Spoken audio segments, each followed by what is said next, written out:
Hello everyone, and welcome back to Better Minecraft. We are on day 101, can you believe it? And have a look at this beautiful crop field that we've built in the previous episode. We are going to have so much wheat, we're not going to know what to do with it all.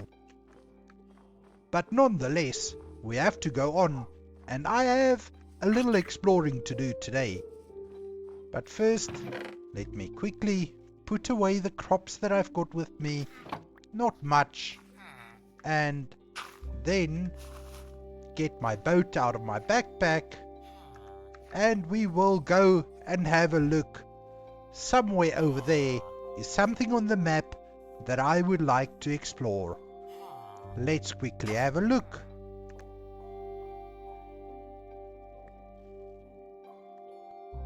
Right here, if we go past the nether portal a little ways on, this looks very interesting.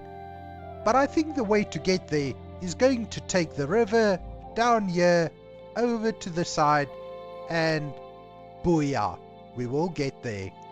So let me go there and I will meet you right over there at the strange mysterious thingy with the funny biome generation. But let's get going.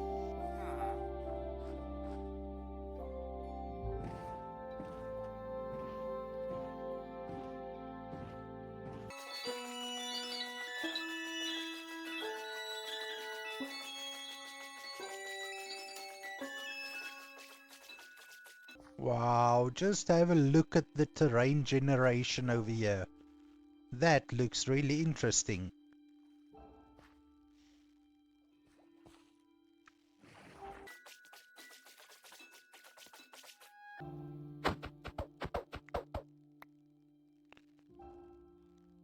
We have arrived. We can cross this little bridge. And what have we got here? It looks interesting. I can't see anything on the mini-map. I do see a golem and a villager or two. Is this a ruined castle or village or whatever? I don't know. But it does look interesting, but really let down. I hope there's something good for us to find here. Let's see. Butterflies. Is this a butterfly? Really? It seems stuck. Loads of butterflies. Where's the entrance? Is the entrance over this side? The entrance right here. So this is going to be perfect. This entrance is going to line up with our pathway from our home base to the nether portal. What have we got here? Villager. Hello, my good sir. Ferdinand. How are you? You're trading sticks? That's nice. I don't know whoever would want to buy flint from you, though. Bandit? Really? Oh my goodness. Just look at these trades. Unfortunately, I don't have any of the things that you are looking for on me right now. So I'm sorry, I wouldn't be able to trade with you.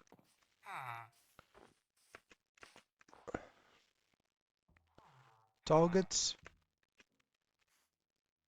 Nothing special. Are there any chests? Wait, there's a chest. Up on the roof over there.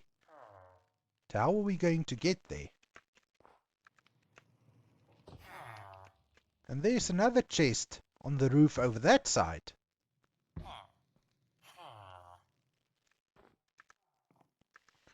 But now we need to find a way up there. Because I didn't bring any building blocks with me. There seems to be no easy way up. Maybe I can grab a few of these hay bales and maybe build a path up to the roof. Or is there a way up? Ah, I found a way up. I'll keep the hay bale. I mean, these two won't miss it. Oh, and if I could just not fall off. Now, how did I get up there again?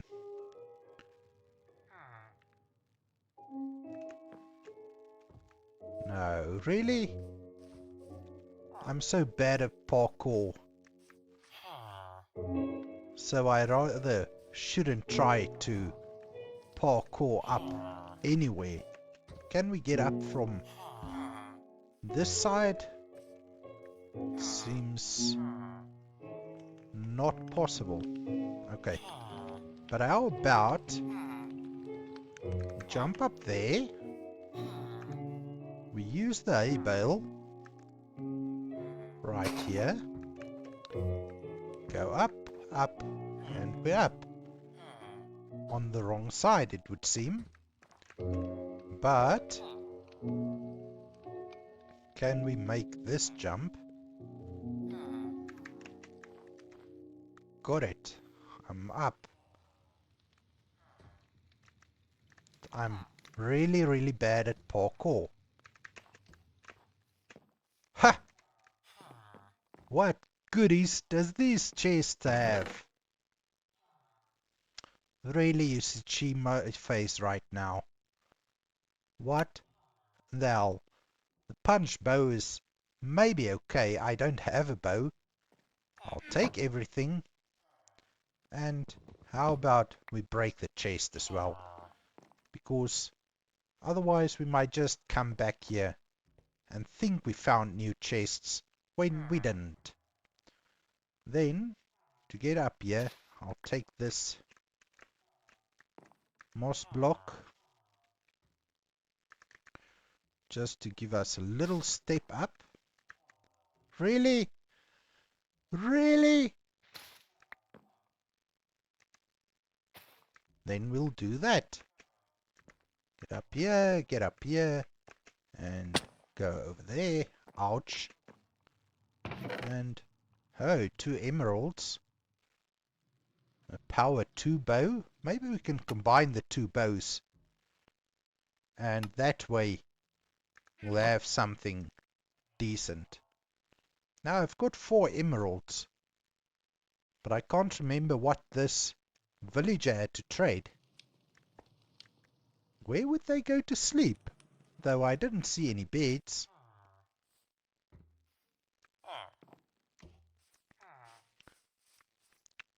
Hello, Iron Golem. Bandit. 1 emerald for 5 arrows. 13 targets for a bow. You must be crazy. Is there really nothing else that you've got that I could take? This is ridiculous. But I can see some potential. Now, as it becomes night, I think I should just sleep over here in this little encampment.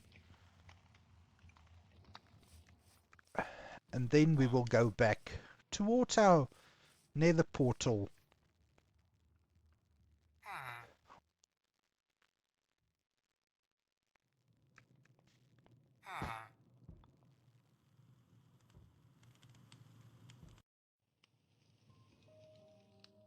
Ah, what a nice nap.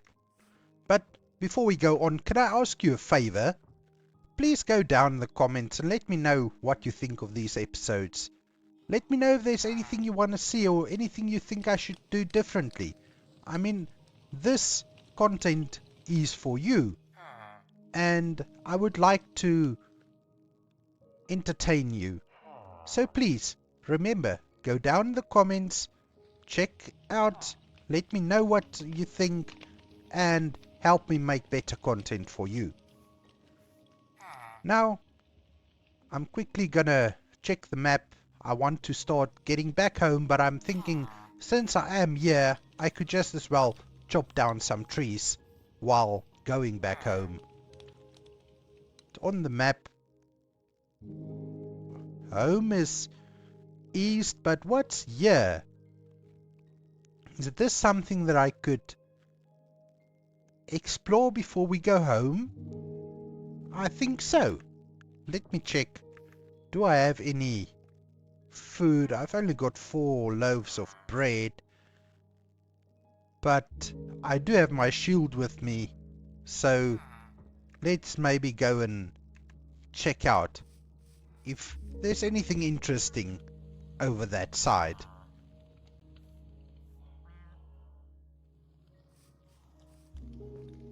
So if I'm right, it must be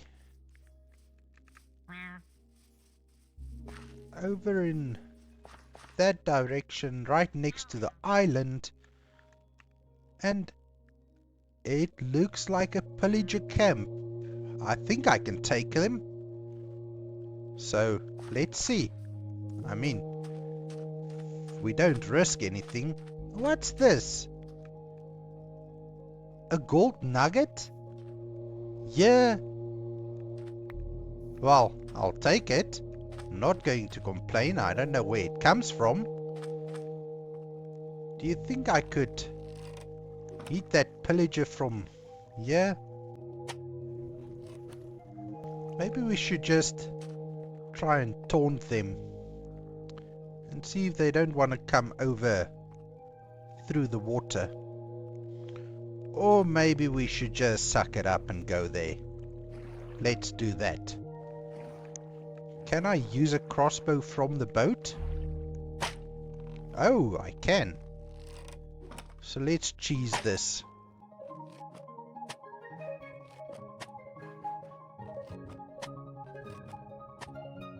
Oh my word, am I such a bad shot? Let's just get the diamond sword and stop being a wuss about it and go and deal with them. Get my shield equipped.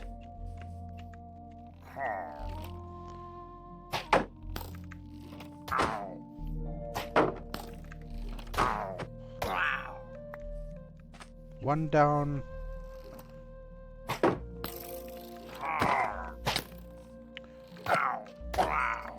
Two down. I'm sure I can take that one.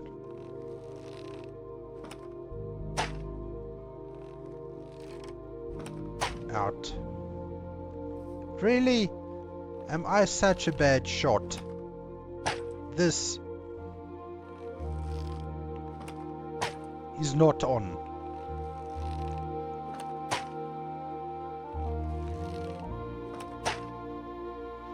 Got him.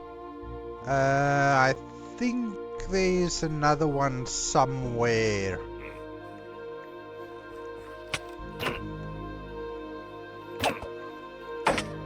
Oh my freaking god. I forgot how strong those things are. Oh my word. Now I'm going to have to travel all the way back here to come and collect my things. So I'm gonna make a sword, get a boat, I'll meet you back where we lost our life.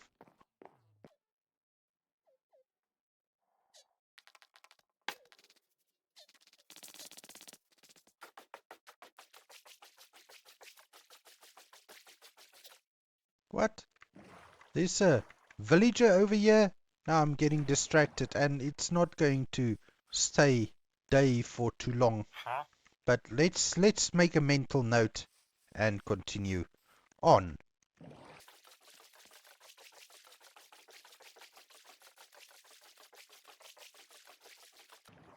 Seems like this river has frozen over completely now, so we're going to have to go by land. But another advantage of the freezing water is that we can easily just run over it. Now let's see, where is that flippin' vindicator that took my life? Need to be careful. There he is. Okay, let's...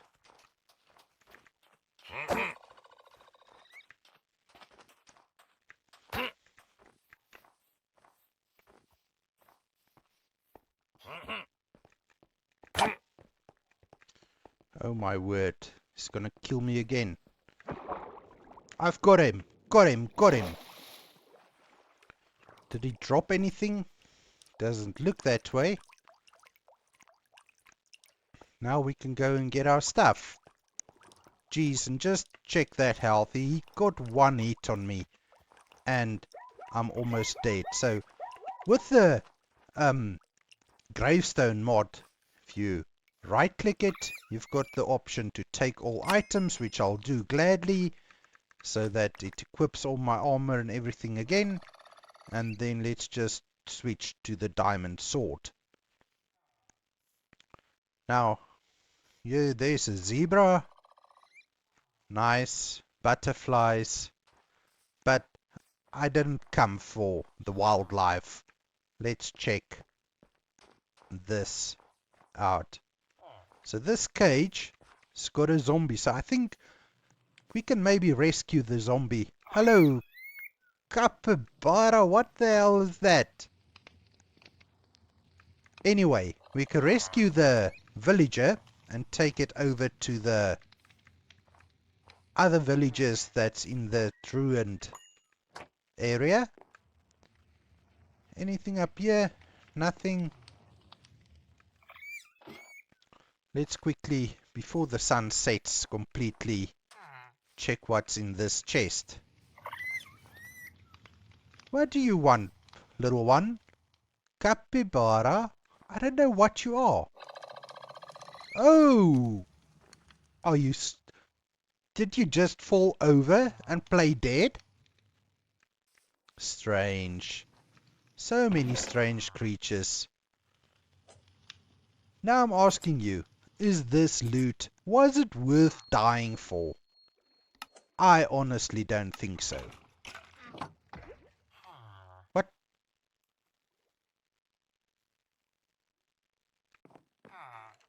Really? I think we should just sleep. I'm hearing skeletons.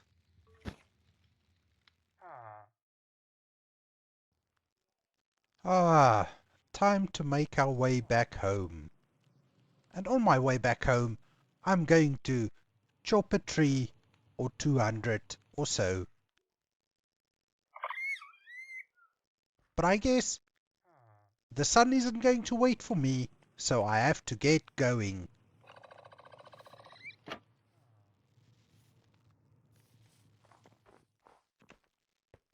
Before I go chop some trees, I haven't noticed this rice before, but I guess I could just as well take a few of them with me, because it could be a nice crop to grow and the food possibilities could be endless. So, let me get some and then I will go chop some trees. So as we come to the end of the day, I have chopped some trees. In fact, I chopped more than just a few trees and went through quite a bit of axes, but the path to our home base is cleared and we have a solid path to follow. Now, while I'm showing you the path, I'm just going to mark it with torches. That way, I'm thinking that we might be able to really see it during the night when we look at the map. So, if we continue a little bit forward, you will see we're going to pass the nether portal. and then we will be on our way to our home base. Now that the path has been cleared, it's not such a long journey. Maybe a few hundred blocks, a few minutes if we really run for it. But you can clearly see the path on the map.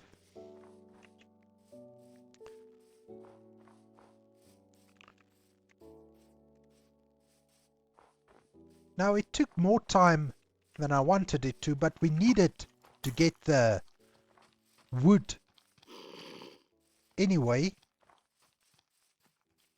And I'm being chased. I'm being chased by something that doesn't sound slow. But anyway, we're almost home. So here we are at the bridge, over to our home, which we cleared out earlier. And everything is looking good.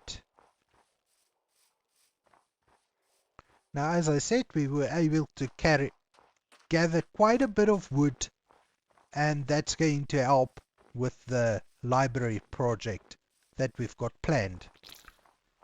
Now, if I could quickly show you, is this thing still chasing me?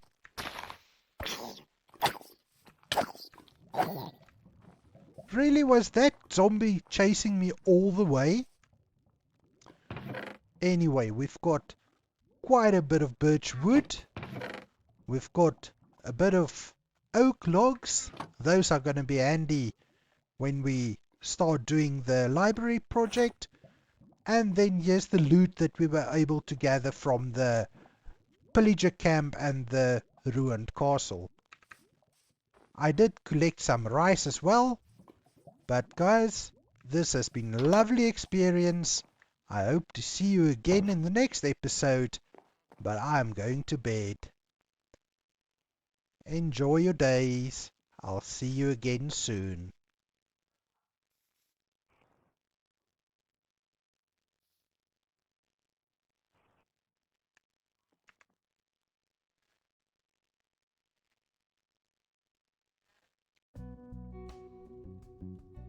On today's episode of the Better Minecraft Survival series, Charlene and Drusilla decided to relocate to a campsite deep in the woods.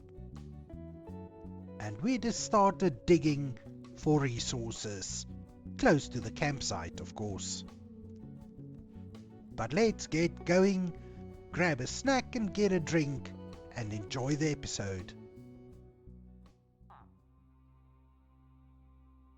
Well, hello everyone and welcome back to Better Minecraft.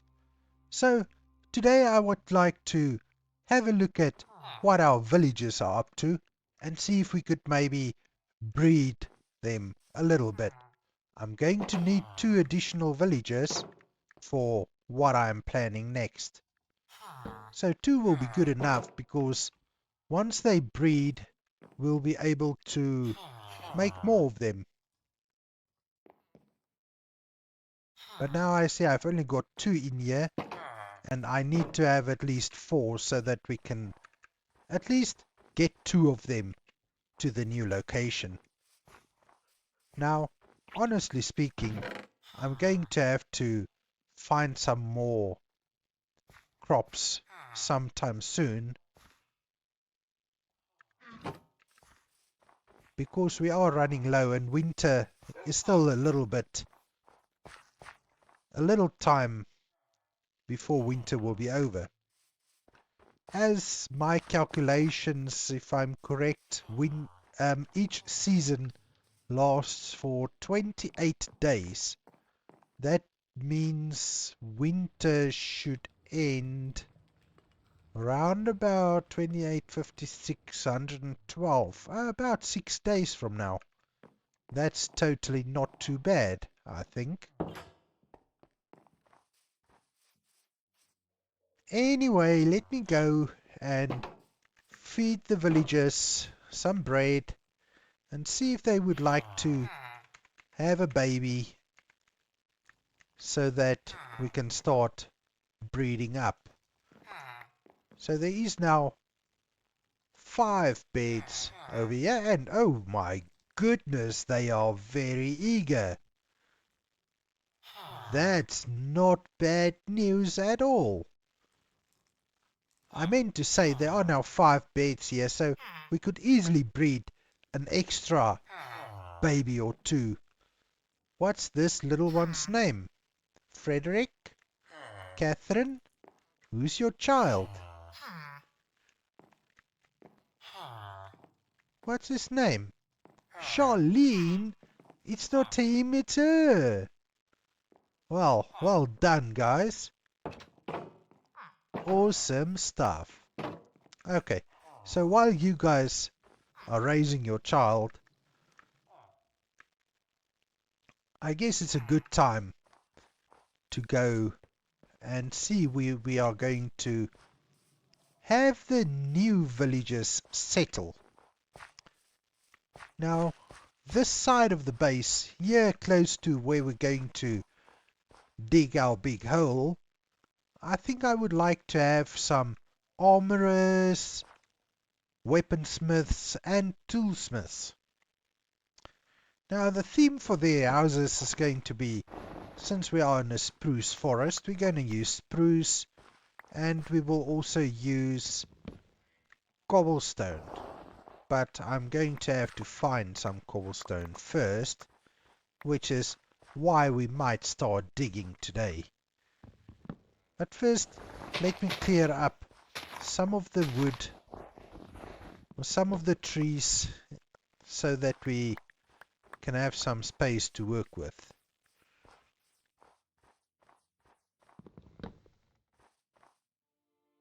Okay, so I think this is good enough space to start with. We are going to build small houses, almost like with the farmer houses over there. But these houses will have to have space to, let's say, I have 3 villages in each of them.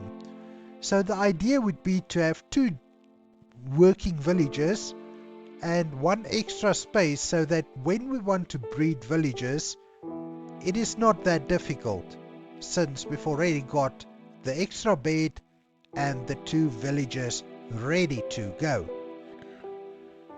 But now I think the next step in the journey is going to be to start digging so that we can gather some cobblestone. Now my shovel is almost broken, but I think we should just go ahead and start off. Now originally I wanted to make this area much larger than I'm going to do it, but I was thinking we could always expand it if we would like. So I'm going to dig 27 by 27, so let's get going.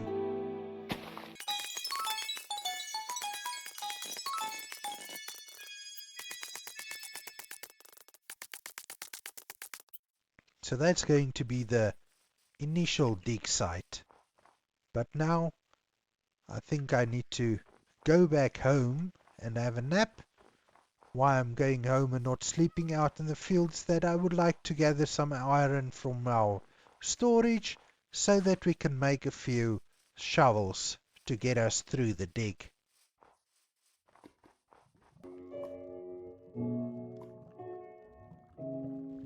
So I think we need to start by getting some bamboo so that we can make a few scaffolding blocks. If we're going to dig down into the ground, we might just need a way to get back out easily. And bamboo is going to be our saving grace. Now bamboo does grow really quickly, and I mean, just have a look at all this bamboo that we've got already. I might just decide to change this bamboo out for sugarcane or something else to just end off the farm over here, but we will think about what we're gonna do there a little bit later on. Now, let me quickly go and craft a few thingies that we will need. I did take some string, and we can get the cooked pork chops. Then, how do we make scaffolding?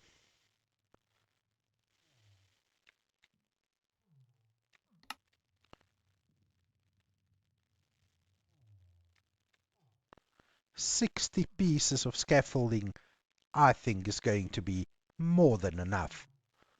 Then I would like to just make a few chests as well, because if we're going to be working there in the wild, I will need a place to store the things that I have.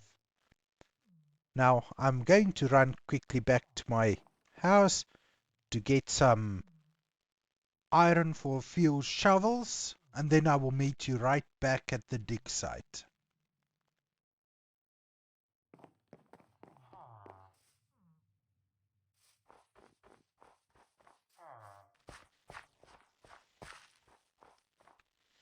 So here we are. I'm going to place the chests and just put everything that I don't really need right now in the chest, and then I think we can get going. Now, the first thing that we are going to do is we're going to need to break some trees. So, let's get that done so that we can just open up the space we're going to dig in, and then we will start working. This is the border here. We go this one as well. This one needs to go. This one needs to go.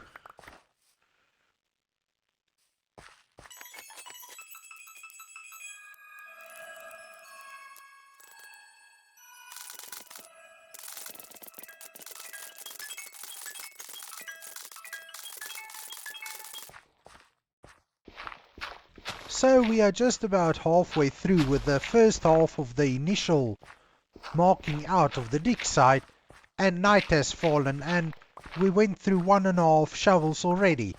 So, but now I guess we can have a nap and continue tomorrow.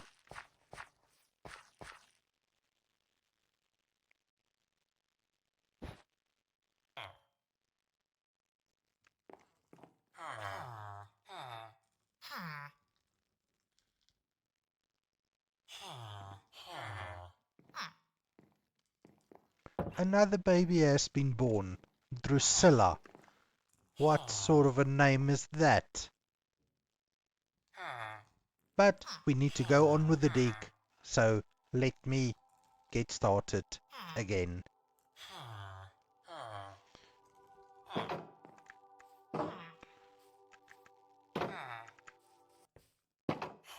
So while doing my duty in feeding the villagers, Catherine decided that she had enough of the breeding program, and she escaped. Now, this wasn't totally all bad news, because she did go and take up a job as a Fletcher. Now, I would have to make sure that Catherine would be safe. And when she went back into the wagon, I just simply placed a block to block the door so that she cannot go out. Now, when I checked the trade, she had a 2 emerald for arrows trade, which isn't bad at all, but my thought process was that if she's going to be a Fletcher, we are going to need her to trade sticks so that we can get emeralds from her. I broke the job block, collected it, and I decided to just place it until Catherine decides to trade us some sticks. Catherine wasn't playing along and kept standing where I wanted to place the block, but eventually I got it placed, and when I checked, Catherine had a stick trade. She was very expensive, but whatever. Sticks are easy to come by. So Catherine will be our stick trader from now on.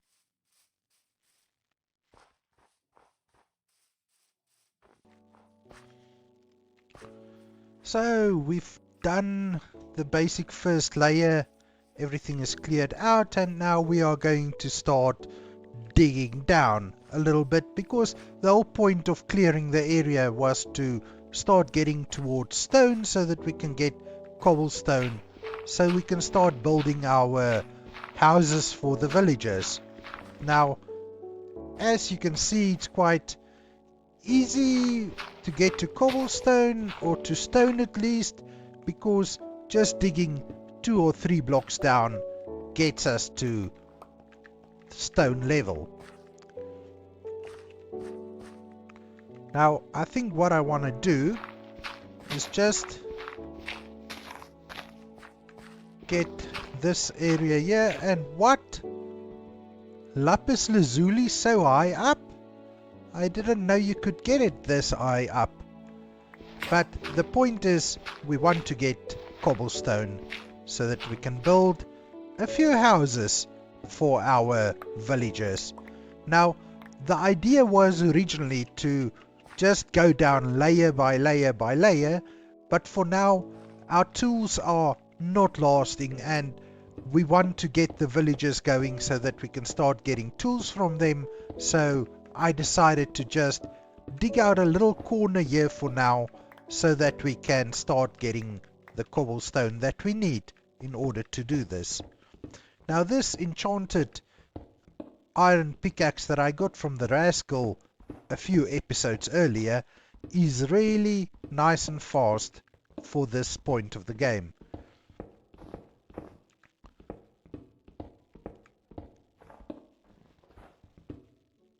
So I don't really know how many pieces of cobblestone I would like to get, but 1 stack is not going to be enough for now.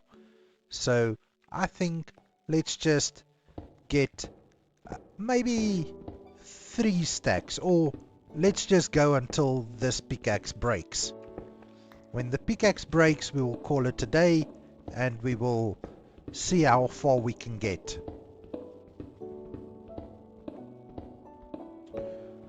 Now the houses that we are going to build, I'm going to use cobblestone in it, and then we will use mostly spruce wood to build the houses with. We are going to build quite a few houses, but they will be small, and we will house armorers, toolsmiths, weaponsmiths, and maybe fletchers as well, so that we can cover all the weapon and armor and tool needs that we might have.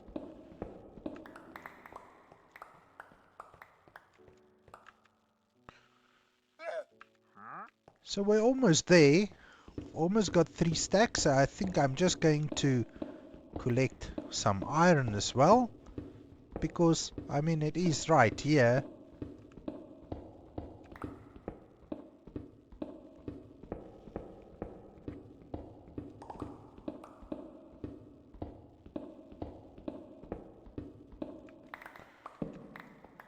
Okay, I think this is enough for now.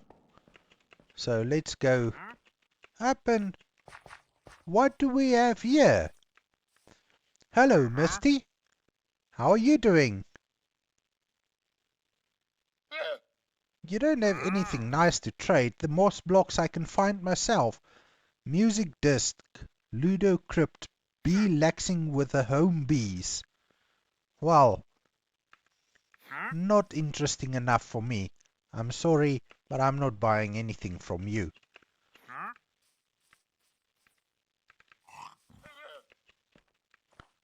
Now, I do think that we are at the point where we can start laying out a few houses, maybe put up a fence, and bring some villagers over. I only need to bring 2 villagers over, because we can just place some beds and breed them as well, and I think I will do that while I start building the houses. So for now, I think I'm going to get a few fences, put down a floor for the first house, and then we can bring some villagers over. We will build the house around the villages, I think, but I want them right here where I'm working so that they can breed and have babies as quickly as possible. So, the sun is going down. Tomorrow morning I'm going to collect some rails and make a few fences, and then we will start getting this first house in. But while I sort out my inventory, let me remind you to, if you like the content, leave a like. To stay up to date with new content, subscribe to the channel, and as always, drop a comment, let me know what you think. I really would like to have a discussion with you.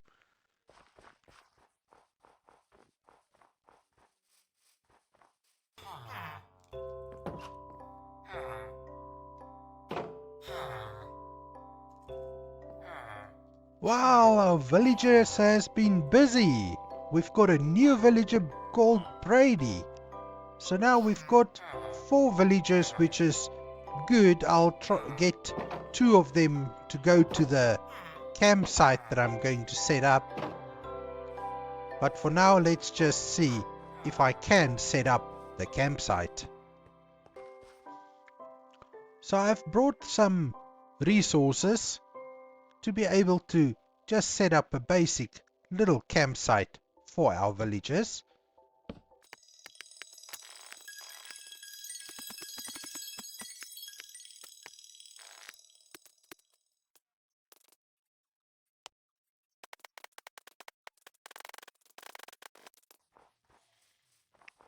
Okay, so I do have more fences so that we can just completely cover up the area. And over here what we'll do is this, so that we can get a railway line going right in without us having to open the fence gate to get the villagers in. Now I would just like to add a little bit more light. We don't want any nasties spawning here in this area where we are going to keep the villagers. And then I think let me go and get some rails, and then we'll start moving the villagers in. Let's move this fence gate just up one space so that the villagers can't escape, but when we place a rail they should be able to get underneath the rail. And then I think let's just start building the rail from here.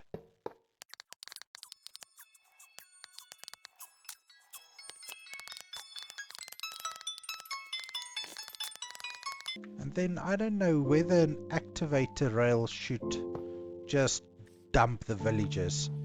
So this is what we've got so far. Now I think the next step would be to go and get a minecart so that we can transfer the villagers back down to the new campsite.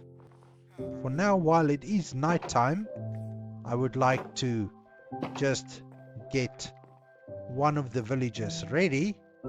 So let's remove this bed, lock him in,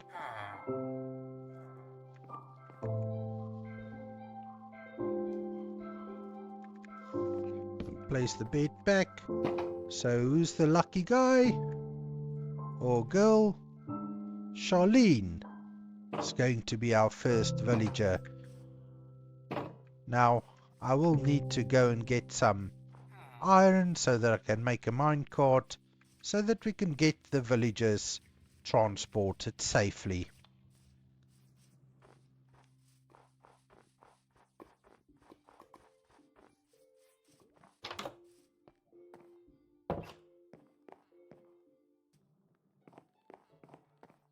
So today is moving day, but first we need to get something to move the villagers with.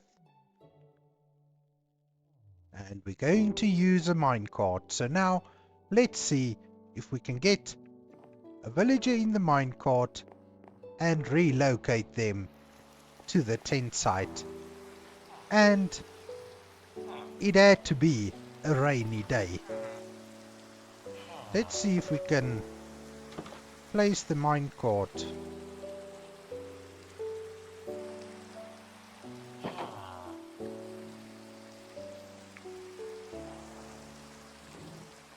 There you go, villagers in the minecart. And let's see if we can get him on the rail. There you go. Charlene, you're going to love it where you are going. Boom. Nice, nice, nice traveling. And I really did think the activator rail was going to do what I wanted it to do. But it seems I'm going to have to do this manually. Now, I don't want to hurt Charlene, but it seems I didn't. Now, I need to find a way to get out of here without letting Charlene escape. Now, we need to go find a partner for Charlene, but that's quite easy, because we do have a few more villagers willing to work. First of all, we need to see if we can get one of them to go get in the minecart. Now, I don't want the baby to escape. Come, go, go. Don't you want to go get a job? Camping is fun, I'm telling you. Come on.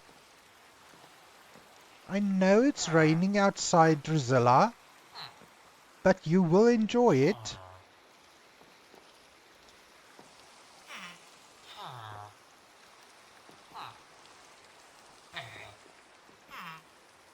Go.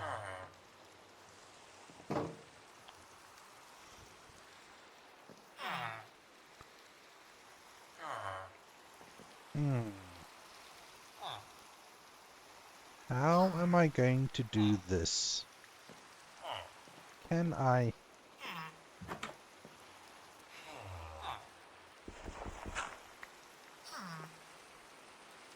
just do that? So now we need to get Drusilla to play along and get in the minecart. But with a name like Drusilla, I can believe that you can accept that it's not going to be an easy task. Come on, Drusilla. Get in the minecart. I promise you Charlene is waiting for you at the campsite. Oh my word, I cannot believe that it's so difficult for you to just get in the bloody minecart. Come on. That's better. You'll enjoy the trip. Okay, Drusilla, you're going to travel. Don't worry, it's not such a long trip.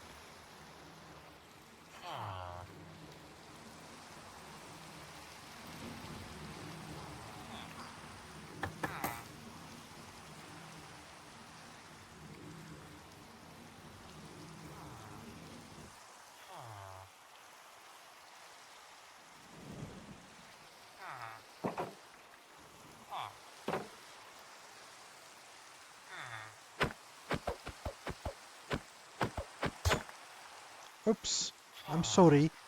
I'm sorry, Drusilla, I didn't mean to do that. But honestly speaking, after all the trouble you gave me, you couldn't expect anything less. Now I need to get 2 beds and maybe see if we can get a work station or 2 so that those 2 can start actually working for a living.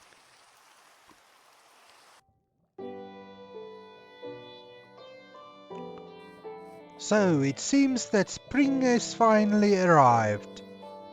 So that will mean that our crops over here should start growing, and we can immediately see that the wheat has been starting. Now, in order to take advantage of the crops that's going to start growing again, we need to get those villagers over at the campsite working. So let's quickly go and make some beds and get some job blocks for them. So first off, I would like to make 4 beds. I know we've got only 2 villagers, but we are going to have to breed them so that we can have more, because what we are planning over there is going to need a lot of villagers. Now we've got 4 beds, and I would like to also make 2 job blocks.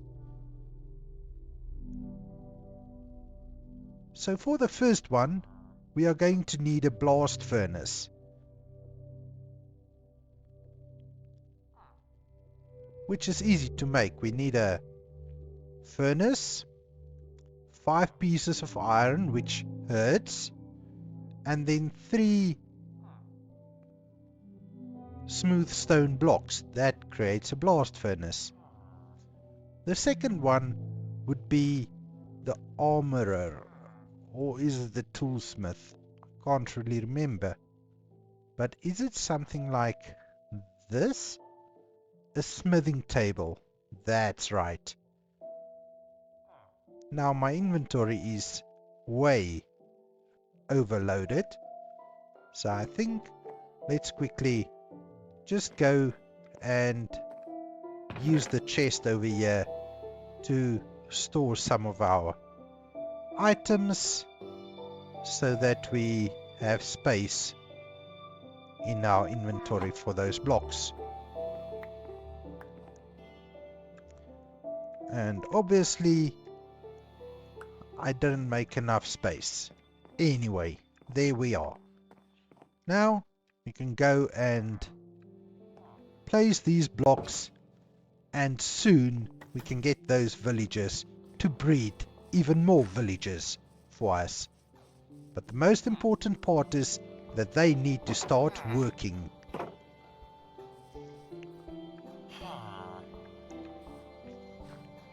Now to start off with, I think we can just place the 4 beds right next to each other. There you go, 4 beds. We can use a little wool to just give them a little bit more privacy. We can do the same this side. That should be perfect. Place a few torches. We don't want any nasties to spawn. And then we can place the job blocks. So let's see which jobs which one of them wants.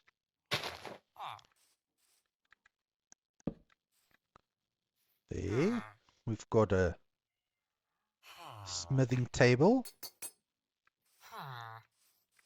And Charlene seems to want to be the toolsmith, offering a stone shovel and a stone hoe.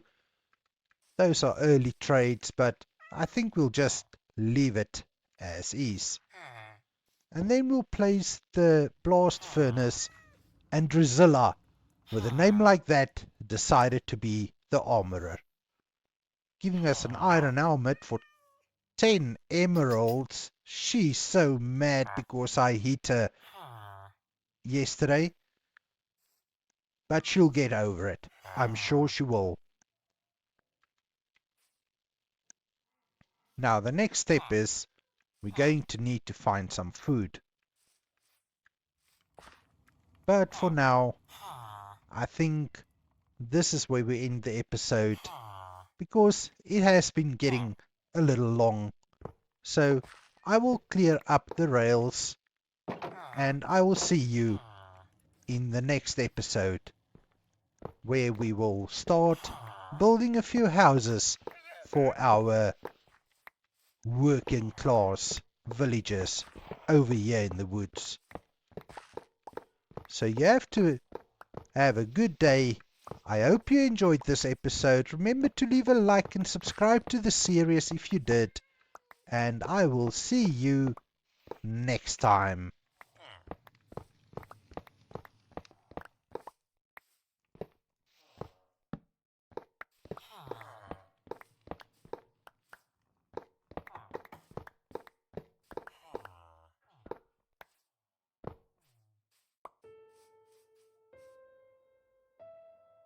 Hello everyone, and I come to you today with really upsetting news.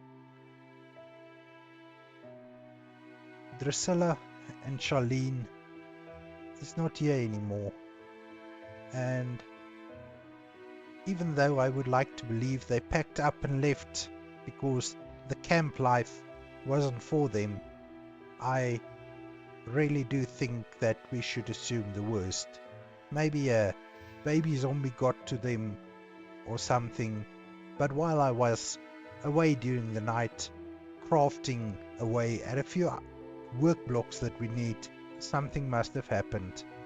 We need to take leave of them and maybe put up a memorial for them and start a graveyard. On further sad news, I have noticed that Rosalind is also no more, and Rosalind, I would assume, has been gone for quite a while if we look at the carrot patch here at Rosalind's house.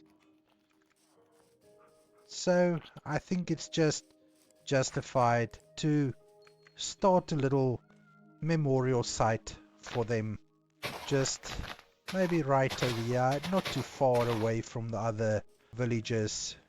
I'm just going to have a little site for them, have a grave for each of them, and we will remember them with fond memories in our hearts. Rosalind, who used to be our golden carrot girl, she has given us food to eat.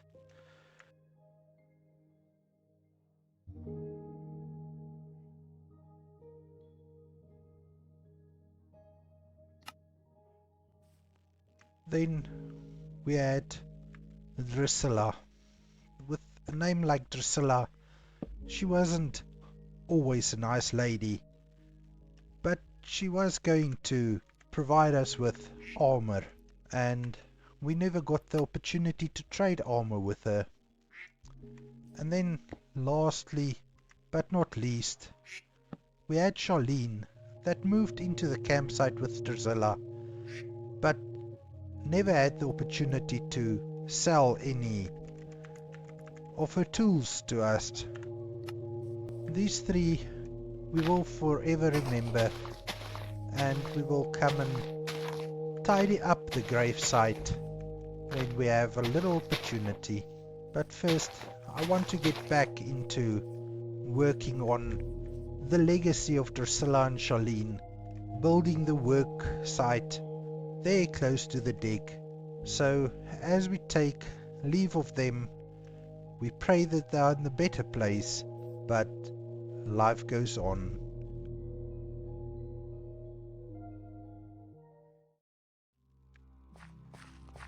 So as we are getting ready to start building the buildings that we are going to need for our working class villages, I went ahead and made a few building blocks or work blocks to assist us in creating beautiful buildings.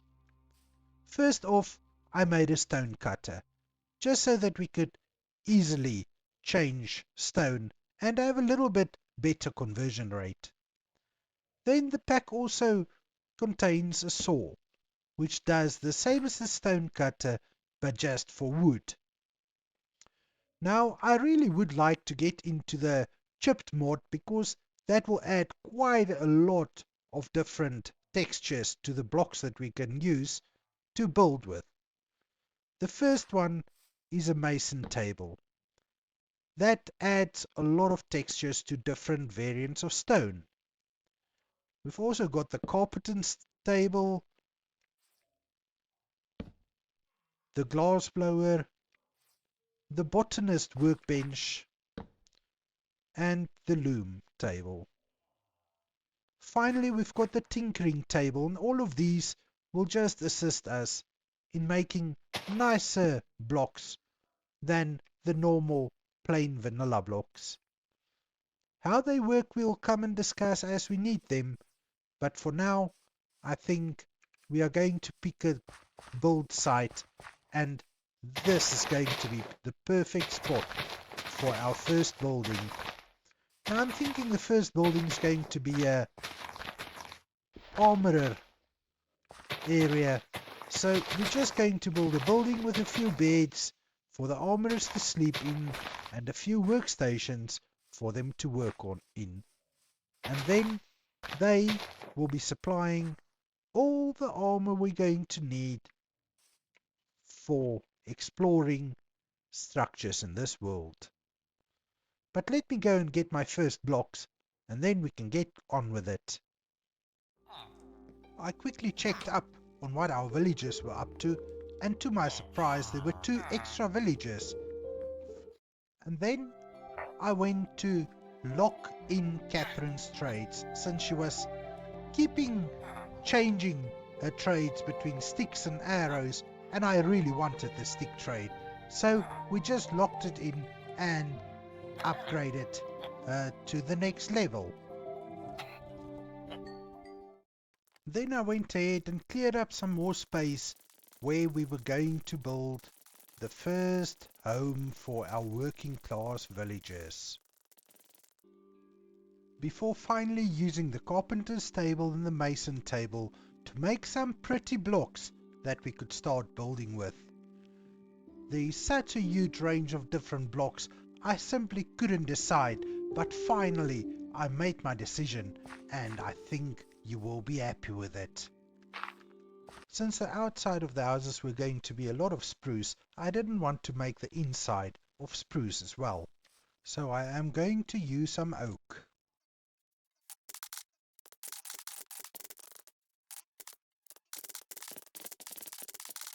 So this is the floor plan for the house.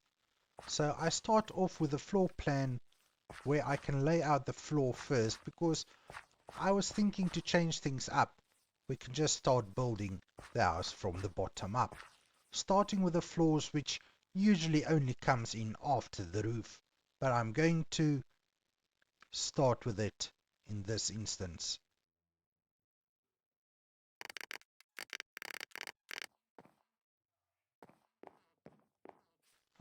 So this looks like the start of something.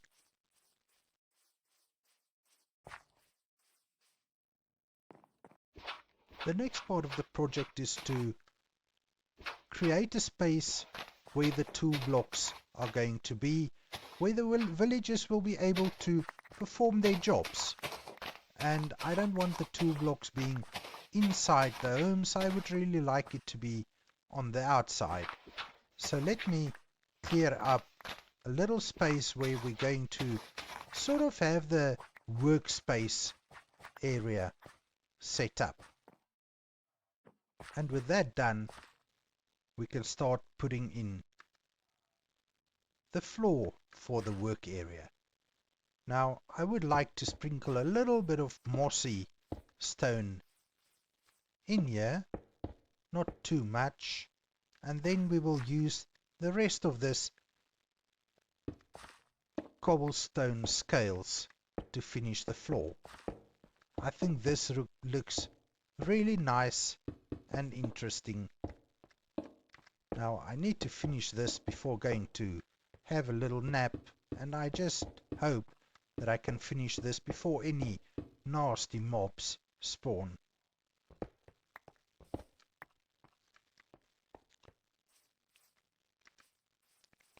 So I don't know what you think how this looks. I might have to come and make the area a little bit bigger.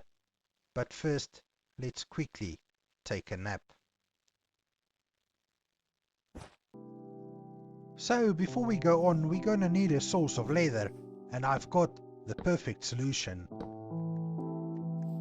First I need to quickly build a little area here where we can keep the, call it victims, call it animals, call it whatever you want. But this is going to be the area where we're going to gather our source of leather. And booyah, I think this is good enough. And I'm sure if we can capture one of these boars, or two of these boars actually, we should be able to breed them and have a reliable source of leather. So let's see. Huh? Come on. Ah, gotcha. This is so weird. But it's alright. We will just go with it. There you go. One down. There's the other one. Let's just get back up here. How do I get back up here now? Come on. Come on. You can go there with your friend. There you go. 2 lovebirds in the cage.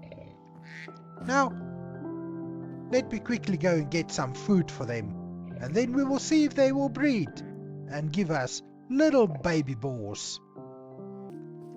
Now, if I have my ducks in a row, I can use the same food to breed these boars than we do with pigs. And let's see if beetroot will do the job, and voila! We've got a baby boar. This is actually the first animals that we have bred since we've started this series. So, while the baby grows up, let's go and do some more building. So, how are we going to do this? I think, how about something like this?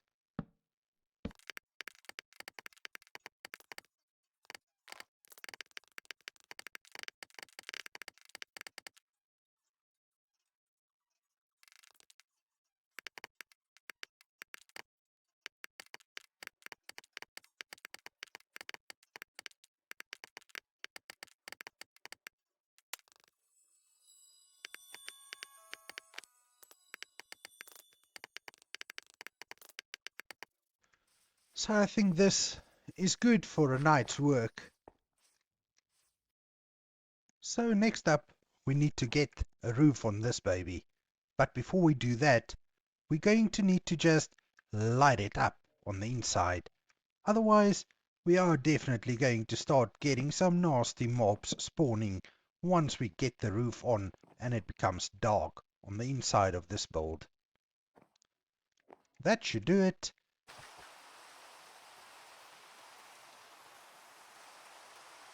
And as always, as soon as I want to start doing something, it has to start raining. But I'm not going to let that bother me. I'm just going to need to be careful of any mobs coming close. Now for the roof, I'm thinking something like...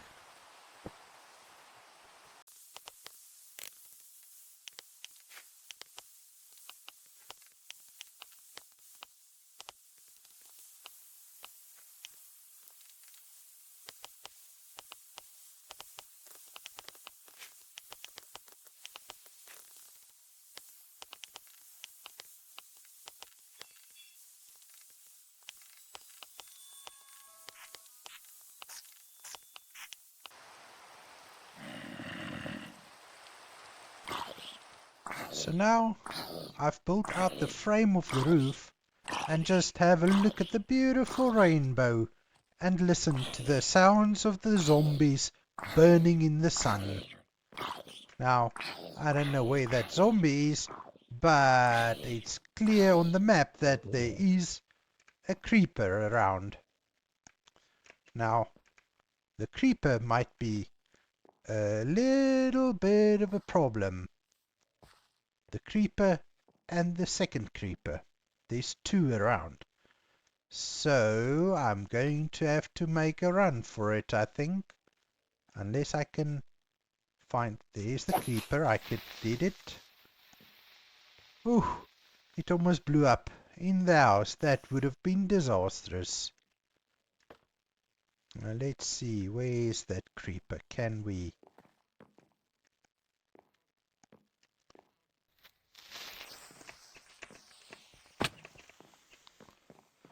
Run for it, run for it. We don't need the creeper to blow up in our house. Even here at the tent site is not ideal. Jeez, how many hits do you take? Because I'm hitting it with a bloody torch.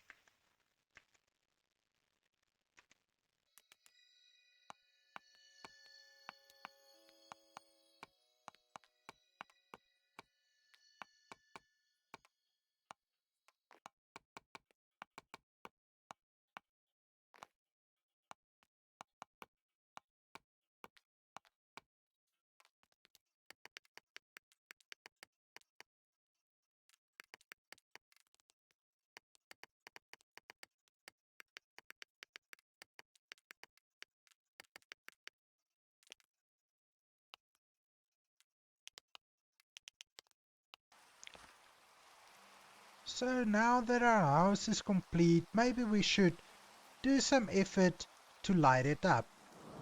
So, I think let's go and make some torches. I did bring some iron nuggets along, and we can just take a few torches and see how many lanterns we can make. 8 of them is going to be okay for now, I guess.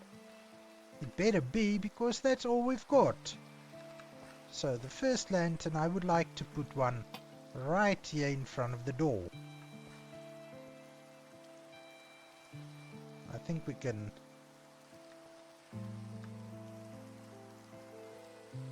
definitely put one here as well, and then this side as well. We want to make it nice and light because our villagers is going to be living right here. Now 5 left. 1, 2, 3, 4. I think this will be perfect. Put another one here. Another one in this corner.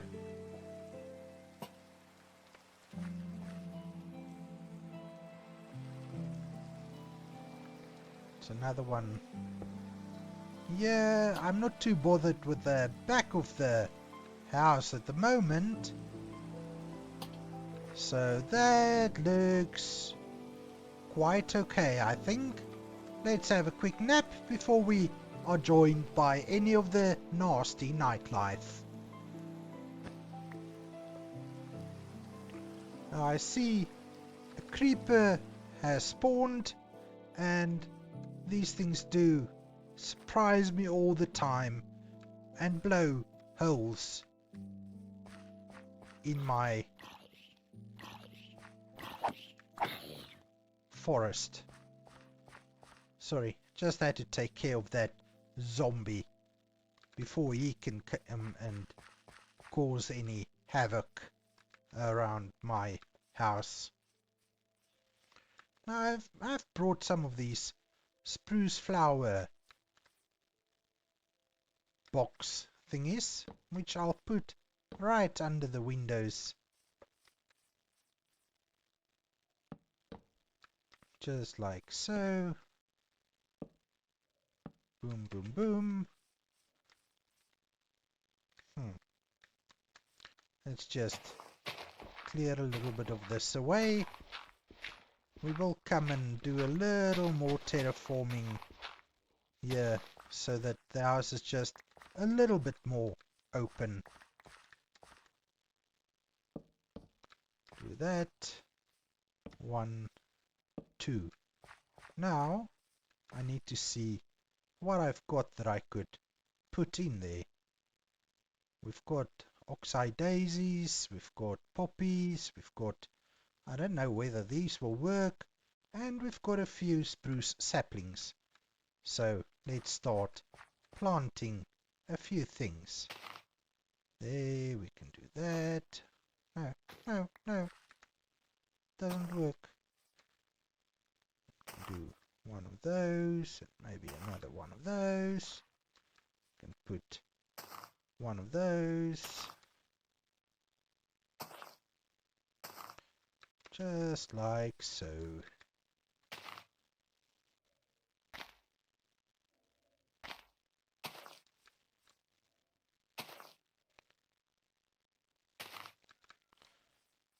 This will just make the house look a little more inviting.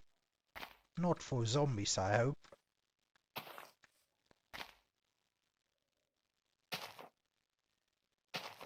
There you go. That just looks a little bit nicer. Now next up I would like to dismantle this useless tent which couldn't even protect our villagers that used to live here. Poor Charlene and what was her name? The one with the nasty name. You know what I mean. Drusilla. That was the name. So they didn't survive in this tent, so I think we can get rid of the tent. And then we will use the spruce fencing somewhere else.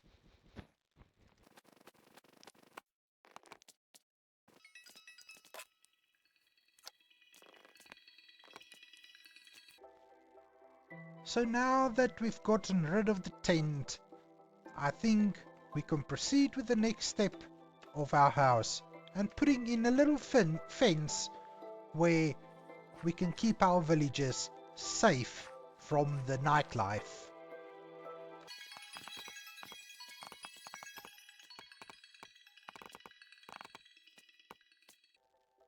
Ah, a nice fence surrounding our little porch area. And let's put the beds that we took from the tent inside the house. So we will have 10 beds in here, and then we will have probably 10 or 9 work blocks. 9 would be fine because we always need one villager ready to go somewhere else. So we are going to start off with a few work blocks, and I think the first ones will be a blast furnace and a smithing table, and then I think we will have 2 of each for now, but I think the next step is going to be to bring a villager or 2 over to their new home.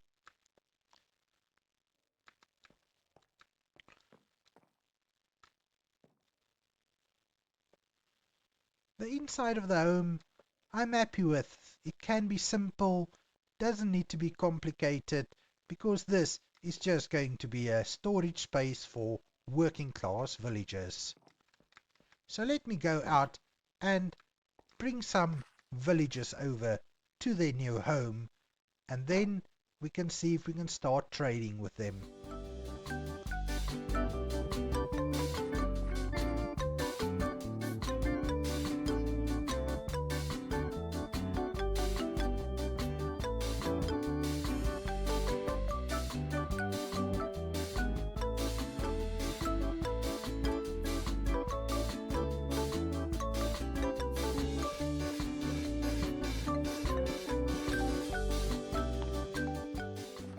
Oh my goodness, what's going on here?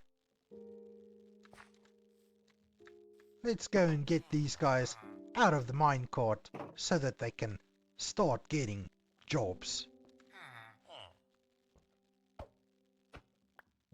One down.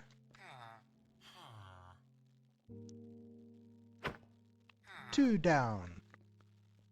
Lindsay and Brady. So Brady is going to be our armorer, and this is not very good trades, but we're going to have to trade with him to get him leveled up. And then Lindsay doesn't look like she wants to get a job right now. Or does she? She's a toolsmith, and she gives us stone pickaxes, which is definitely not what we need right now. But as I said, we are going to have to level them up to get better trades from them, and we will do that pretty soon. Firstly, let's just remove these wool blocks and the rails. I'm not going to remove all the rails because we are going to have to find a new farmer villager to take over Rosalind's place at the carrot farm. Now maybe we should get a few emeralds so that we can just get a new pickaxe, since Lindsay has so friendlily offered to sell us some. I'll just take one stone pickaxe for now, but I think we can take more. Let's take enough to level her up. Maybe she'll have some decent trades for us.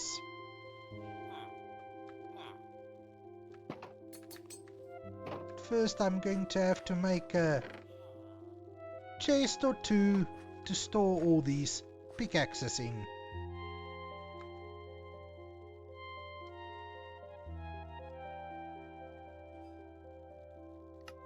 Let's just get a barrel for now. I'm definitely going to have to go and clear up some of the wheat so that we can get more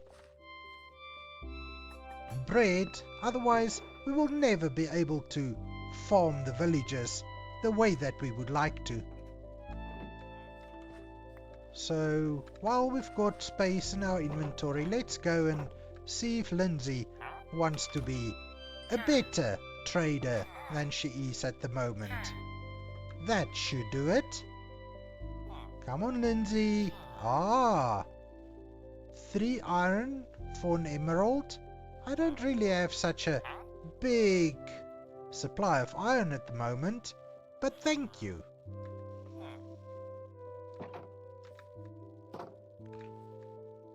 Now I am thinking, let's maybe just, to make it a little bit safer at night, just add some torches to the fence over here, just to keep more of the bad guys away. Then I'll quickly break down a little bit of this rail, and then we will see what we will see.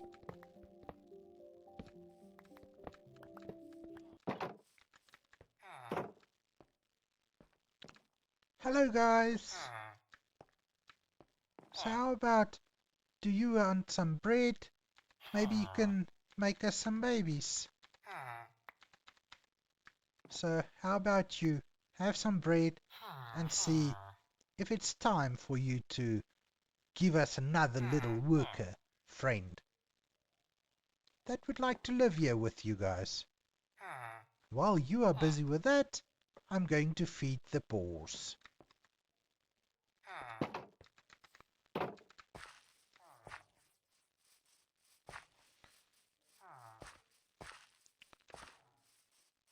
Hello piggy friends.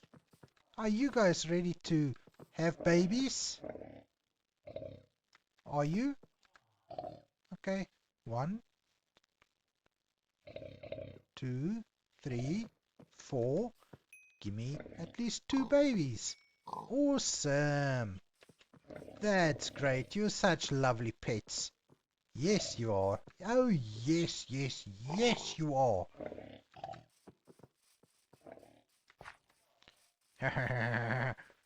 That's going to be such easy leather. Now let's see. Were these two able to deliver an offspring or not? Well, maybe they're just not ready yet. I'll give them some more bread. 3 for you. And 3 for you. Maybe now you would like to have a baby. I'll give you a day or so.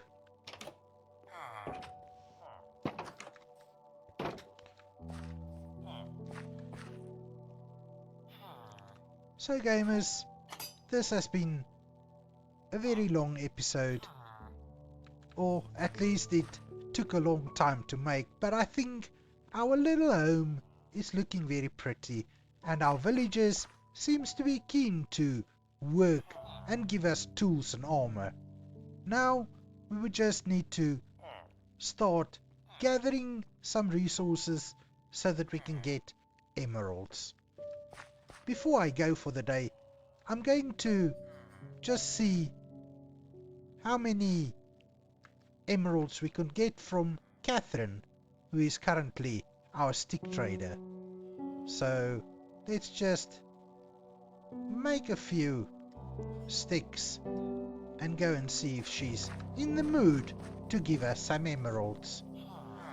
While I do that, I'm bidding you farewell for the day, and I hope you've enjoyed this episode. Remember to leave a like and subscribe to the channel if you did enjoy it, and then we can get back together next time when we will take on another project. Maybe build another house, maybe expand our farm area. We will see what we will see when we see it. May your pickaxes forever be sharp, and I will see you in the next episode. Thank you and goodbye.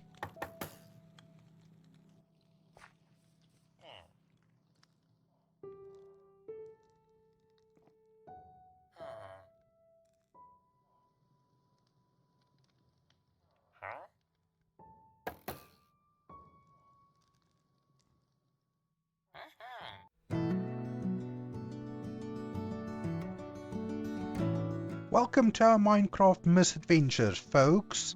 We're on a mission to trade our way to the top with local villagers, but it's like trying to get blood from a stone, or in this case, emeralds from a stubborn farmer. Our emerald supply is dwindling and our crop trading is weak. Why? Because manual farming is slower than a zombie on Valium. Behold, our not so thriving crop fields. It's like watching paint dry, folks. We need an automatic farming system pronto. Luckily, we are playing with a better Minecraft mod pack, which means we have some fancy tools at our disposal. So let's get our hands dirty and make some farming magic happen, or just automate it all and hope for the best. Now I have 2 ideas for getting emeralds quickly, and the first one we'll work on today, which is going to try and build something to automate this farming setup. The other option I've got, if you remember when we found that first mine with the spider cave, there is a spider spawner down there somewhere, and we could easily turn that into a string farm so that we can trade with our nice little farmer Catherine the Fletcher, because she now accepts string for emeralds, and this could be an easy trade. But now, first things first, we need to try and figure out how we are going to convert this little farming settlement into more of an automatic farming operation.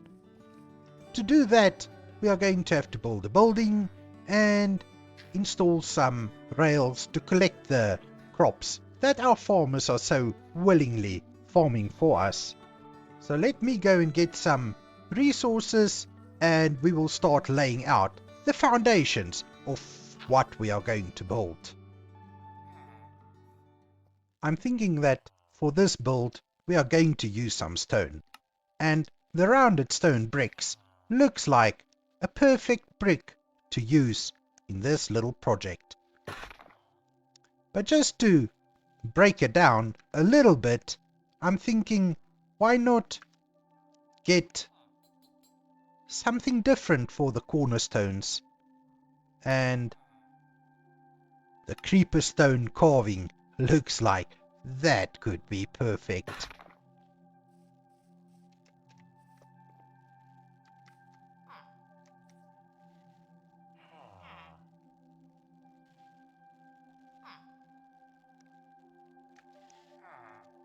Now I'm thinking we need to try and get a new villager to take over Rosalind's carrot patch. Now I don't know whether this baby villager will be able to get in the minecart, but let's see if we can get this done. Oh, it's in! It's in! Oh yes, that's awesome. What's your name, little guy? Ruby. You're going to take over Rosalind's carrot patch. I'm telling you, you'll be happy. You'll have a pet as well. Yes, Rosalind adopted an aunt, and you will now become the aunt's parent. So let's go and see if you would like to take over the carrot patch. Nice. You're in. Now, I just need to get you out of the minecart without hurting you. Let's see. How do we do this? Oops. That's not cool. There you go. Ruby, I know you're still small, but there's a bed and you can have this place all to yourself. I hope you enjoy your new home. Now, let me go and make further preparations for the new farm which you will be part of. Enjoy your stay. See you later. So first things first, I think we should lift this area up a little bit over here, just one block, and then we will build. Now the cornerstone for this build I'm going to do right here. Now let me just lay out the corners, but this one will just have to up it one because we are going to lift this area up by one.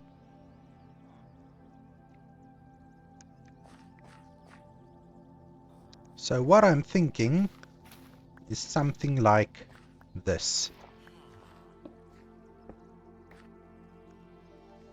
Okay, so then I think we can just go around and place this pillars all around so that we can have an idea of where we are going with this. But first let me go and pick up some dirt so that I can level the ground. What? We've got a iron golem protecting our villagers. This is awesome. So if there's a golem here, maybe there should be babies. 2 babies and a grown-up, Annika and Ali, and Vernetta looking after the babies. That's so cool. Guys, where are you? Where are you? Lindsay and Brady, you guys are wonderful. Look at your family. Oh my goodness, we are going to have so many workers. You're just awesome. I love you guys.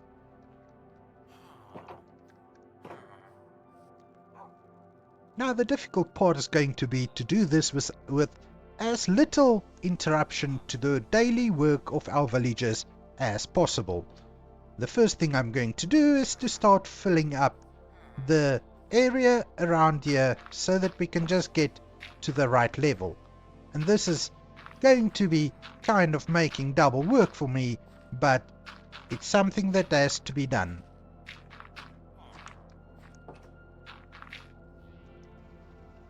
Now that I think about it, maybe we should start focusing on getting the new home for the villagers sorted out so that we can at least get the villagers in a safe space. So while the sun is going down, after I take a little nap under the stars, I will start doing that first.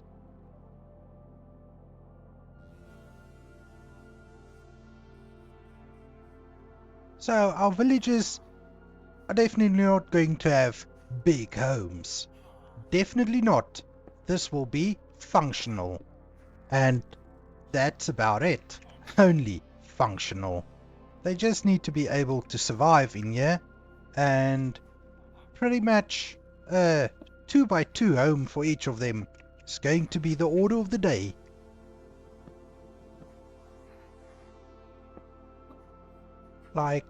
Just like so. We will keep a space open in the middle for us to be able to get to the top floor, because surprise surprise, there is going to be a top floor to this farming area as well. And then we need to figure out what the floors are going to be like for their little shacks. I found the perfect material for the floor. Just have a look at that. I'm sure the villagers will be very happy once they get to move into their new homes. It's going to be smaller than what they're used to, but beggars can't be choosers, and they are here to work, not to enjoy. They're here to work with us, and they will surely enjoy their tiny new living quarters. So now that we've got a little more resources, let's place the doors to the new houses which our villagers will be occupying. I know, I'm building really in a strange way, but who cares? I just need to do what needs to be done.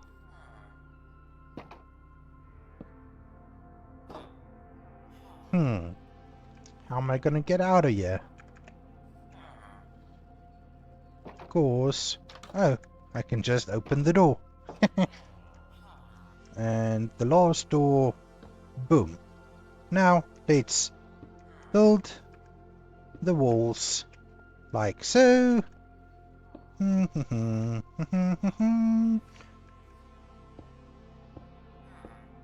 And then we can put in their windows. There's a window. Can you see it? Another window. And we can put a window here in the farmer village's house. It's going to be a little bit more complicated to build without causing the farmer to run away or anything. At least build up the walls.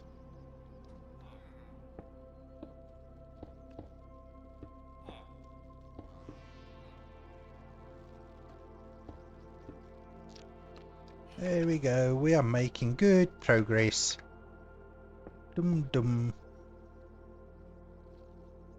And fill in those ones as well, but I think let's fill them in with this nice block that we got.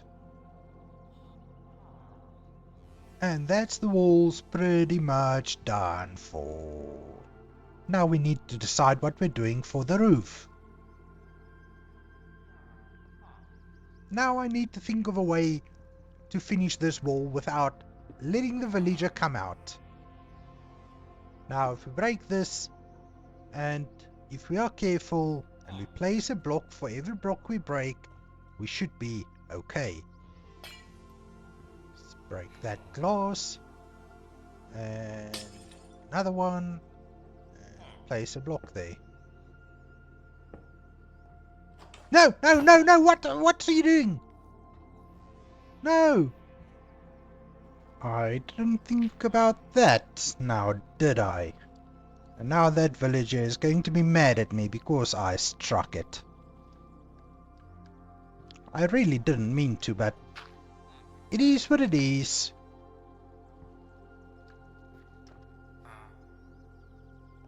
Now let's see if we can get Eugene to go into his quarters, into his new house. Okay, so Eugene is in his house. Safe and sound. Now we just need to cover the roof and get the other villagers in their quarters.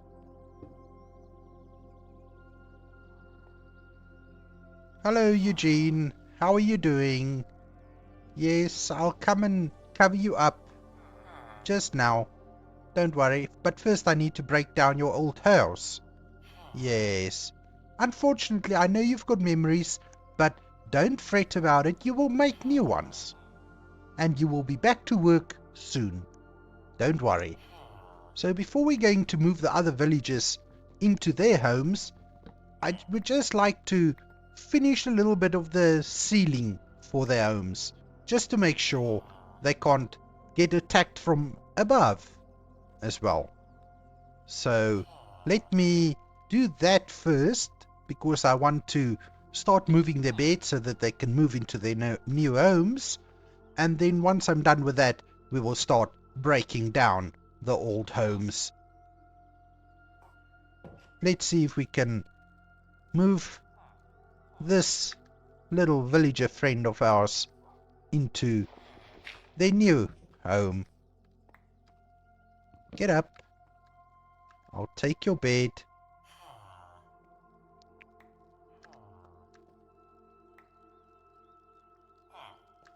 And we'll put your bed in your new house so that you can have a peaceful night's rest.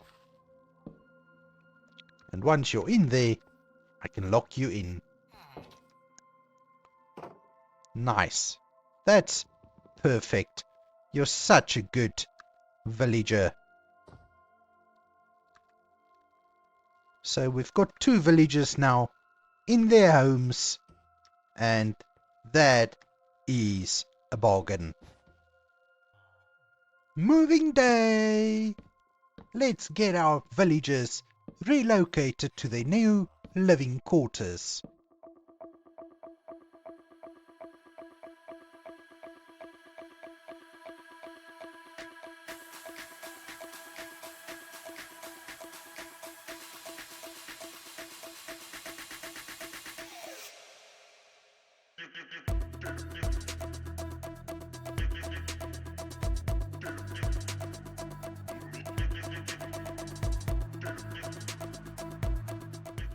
Ah, that's better. Our villagers have all been relocated, and now the real work starts. Let me go and clear my inventory, get a few tools, and I'll be back to demolish these old, ugly houses that the villagers used to call home.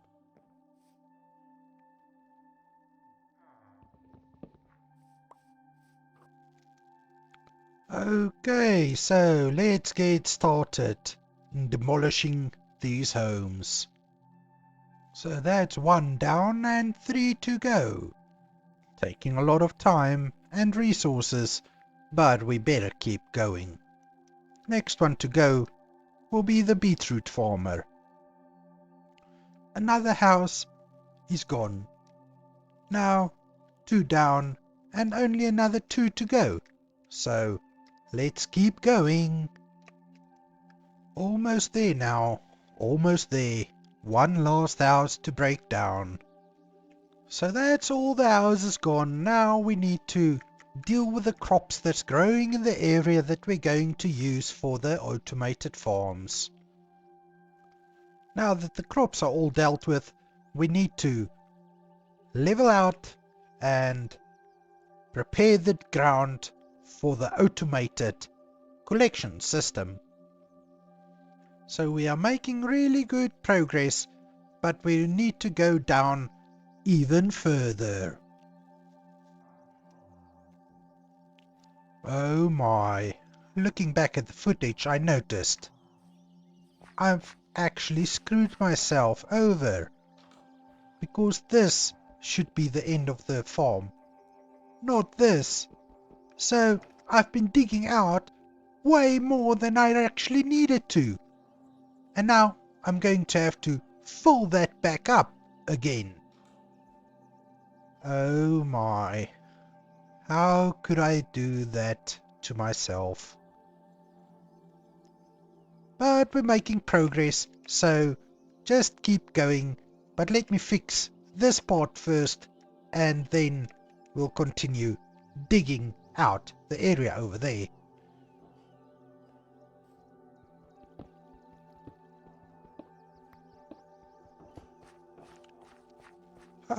So this looks better. Looks like I've fixed what I've broken. Now we can start laying down a floor in this area. But maybe I should just go and get rid of this golem, since it's there down in the water and it shouldn't be able to hurt us. And yeah, it's going to be in the way if I don't do anything about it. If I could reach it.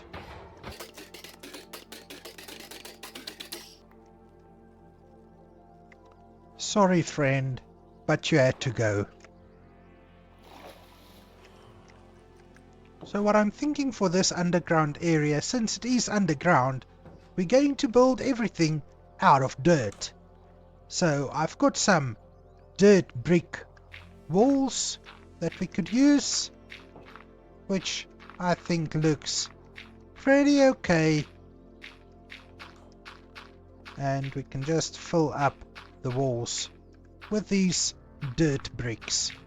I don't know, I've got 3 or 4 stacks. I don't know if that's going to be enough, but we will just have to wait and see. So this looks perfect. Next up, we need to fill in the area where the rails is going to be. So now we need to figure out how we are going to do this. So I think the area between the rails, we're going to use these nice dirt blocks that I made, which will be ideal for flooring, or at least I think so. So the outside 2 layers will be with these smooth inlaid dirt. That's going to be our little walkway around the rails. There you go. We've got this part sorted. Now we just need to have a little passageway sorted out right here to go in between the cross section of the houses. And then we are done. Then we can start working on the platform where the rails is going to be situated.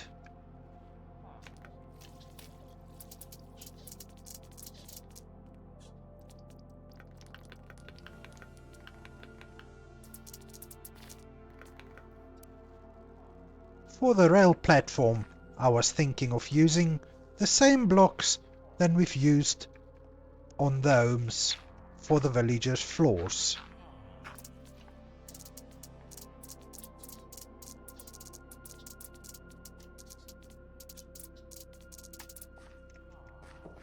So this is beautiful. Now we need to find some rails to get this thing going.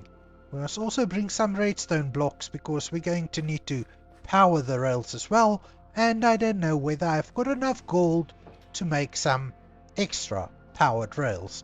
But we will have to see what we will have to see, because this operation's taking way too long and I need to start getting over and done with it.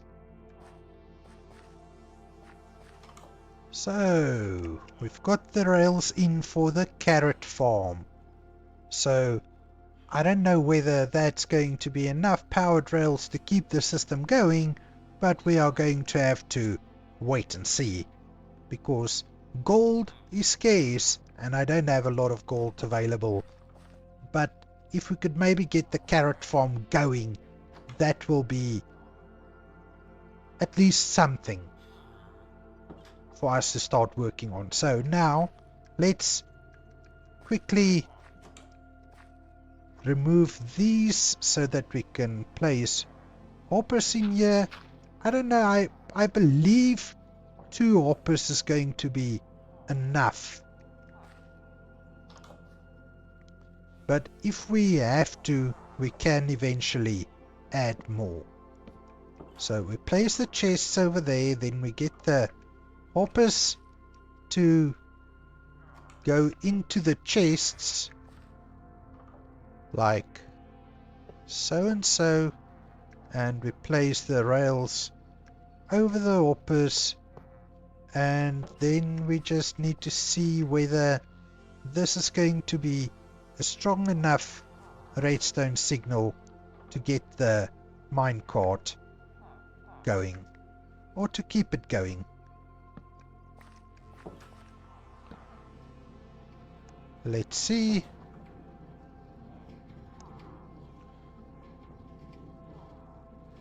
Perfect. It looks like I could even get away with even less.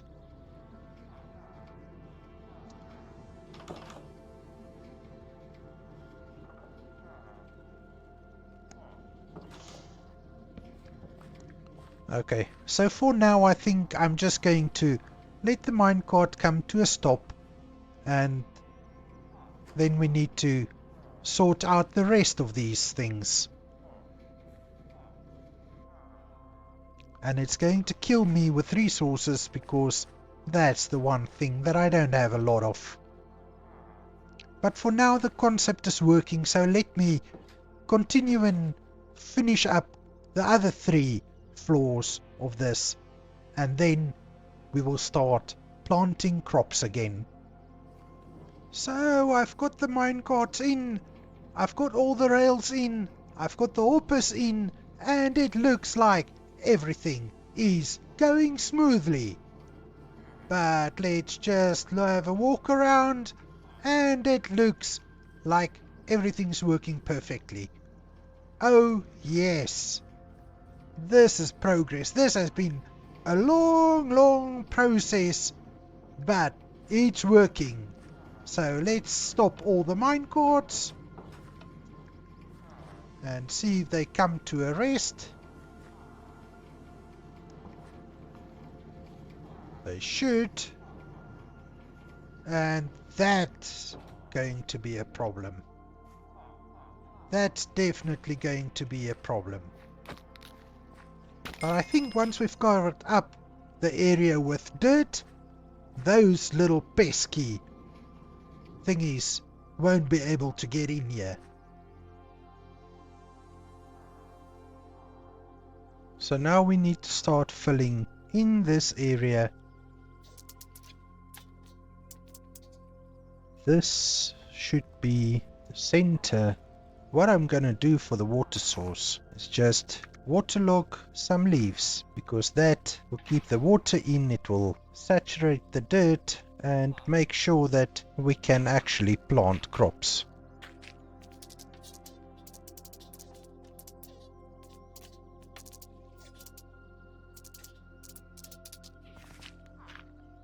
The next part will just be to make sure that our little farmer villages is going to be safe. So we just need to put up a fence, make sure that the villagers can't escape and that the creepies can't come in. This is just the basics. What I'm going to do, we're going to make sure we've got plenty of access to get into the farm.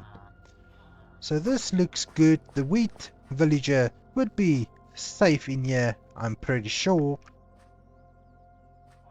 Let's turn this soil into farmland and then get a few seeds planted so that the wheat can start growing, you know. The seasons are changing, and the seasons does prevent the crops from growing. So some crops grows better in certain seasons. Some crops don't grow at all in certain seasons. So we need to just get our ducks in a row. I think this area is ready to let the first villager come out. Just want to make sure it's lit up good enough so that nothing can spawn in here that shouldn't. And what is this block doing here? Look, just to double check, can this villager escape? It doesn't look that way, but I guess he's going to take a nap now anyway. But let's get this sorted so that we can start growing its crops.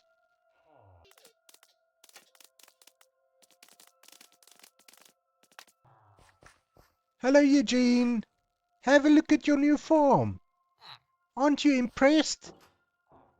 You better be, because I'm telling you, this is going to be great, and you're going to be able to give us so much wheat.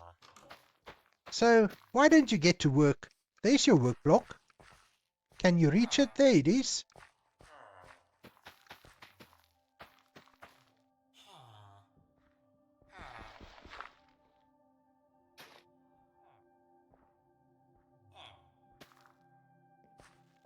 Ruby, we're gonna have to see whether or not you are going to be...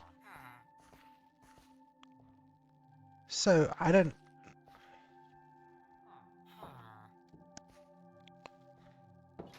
So I'm not entirely sure. With the job blocks in the wall like that, can the villagers... Oh yes, they can. But now I want you to be a carrot farmer, so I'm going to have to re-roll this.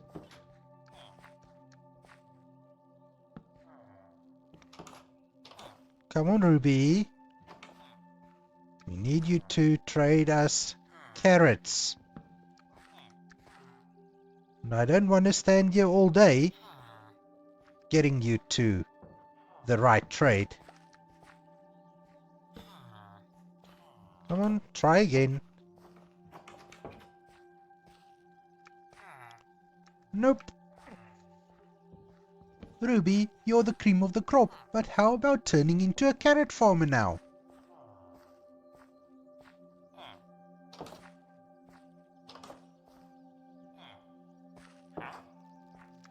Nope. Potatoes simply won't cut it. We want carrots.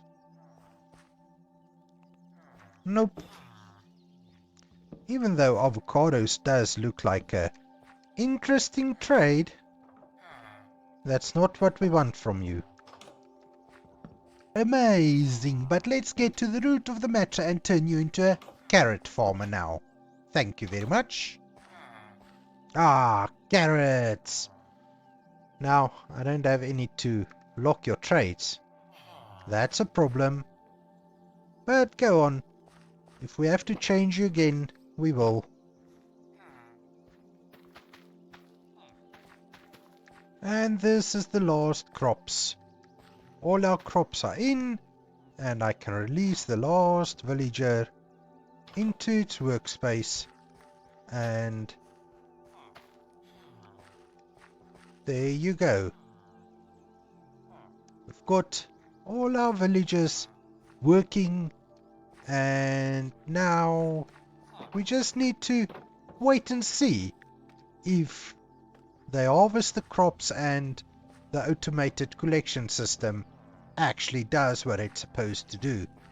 Now, let me just get rid of this pesky little piece of work, because now, as you can see,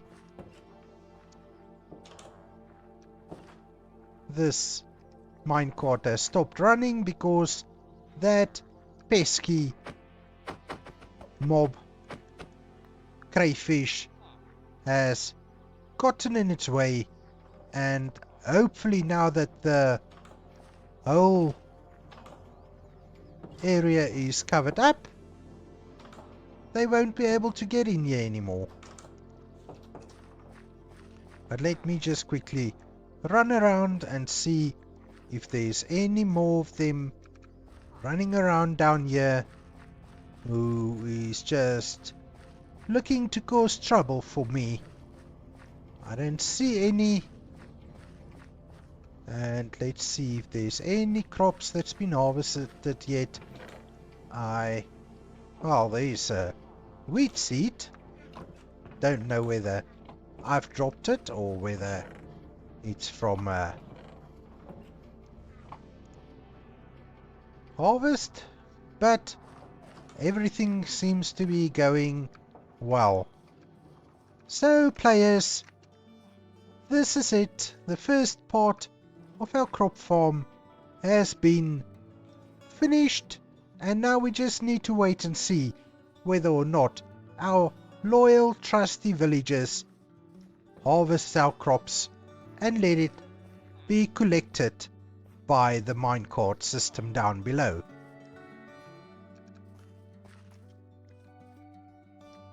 So I would like to thank you for joining me in this episode. It's been a long one, it's been a tough one, we've done a lot of work, but I think this is going to be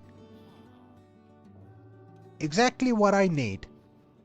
We are going to have the villagers harvest the crops for us, and hopefully everything goes well. Guys, if you've liked this episode, please remember to leave a like and a subscribe, and I will definitely see you again in the next one, where we might just come and finish this build, because it's not done yet. There's still a little bit of work that needs to be done. Thank you for watching. I will see you next time, and have a lovely blast of a day. Goodbye.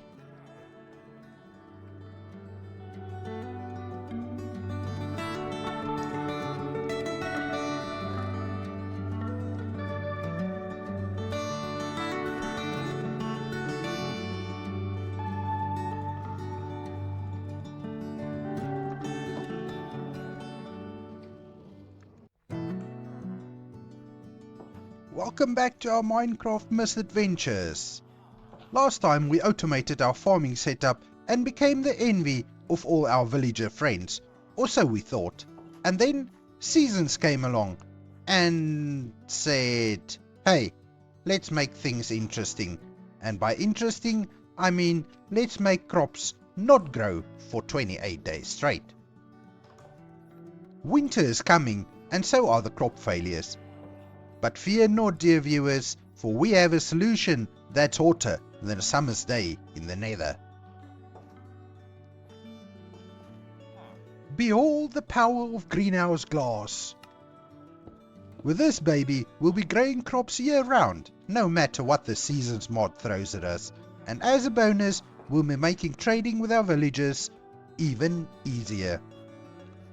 So join me as we upgrade our farms and outsmart the Seasons mod and become the ultimate Minecraft agricultural masters. Or just watch me struggle to keep the crops alive.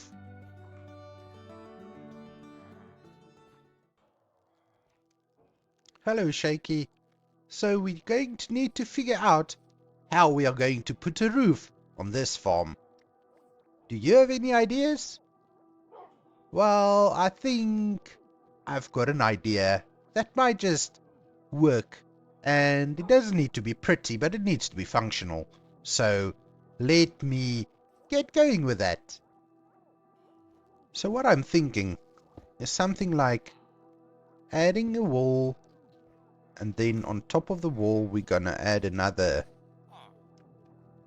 brick to just where we could place the roof. So I don't know whether I've got enough of these bricks with me, but we will have to wait and see. For now, we can just start covering the roof so that we can get the glass in. And don't worry, I do have more glass cooking up in our little home. But now I'm just need to make sure that I don't mess this up. That's it. That's beautiful.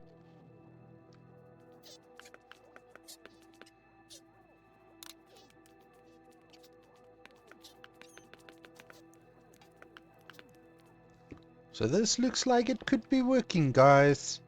This is going to be practical. So now we will need to fill in all of this with glass. But first, let's go and just see if we can add some more support to this wall. It does look very flimsy this way. So we're just going to add some walls to help support the roof. We don't want to have it fall in on us. I know it's Minecraft and gravity works different in Minecraft, but for my peace of mind, it just needs to look solid. This will just do perfectly fine. And as soon as we get the roof in, we will come back and do some decorating.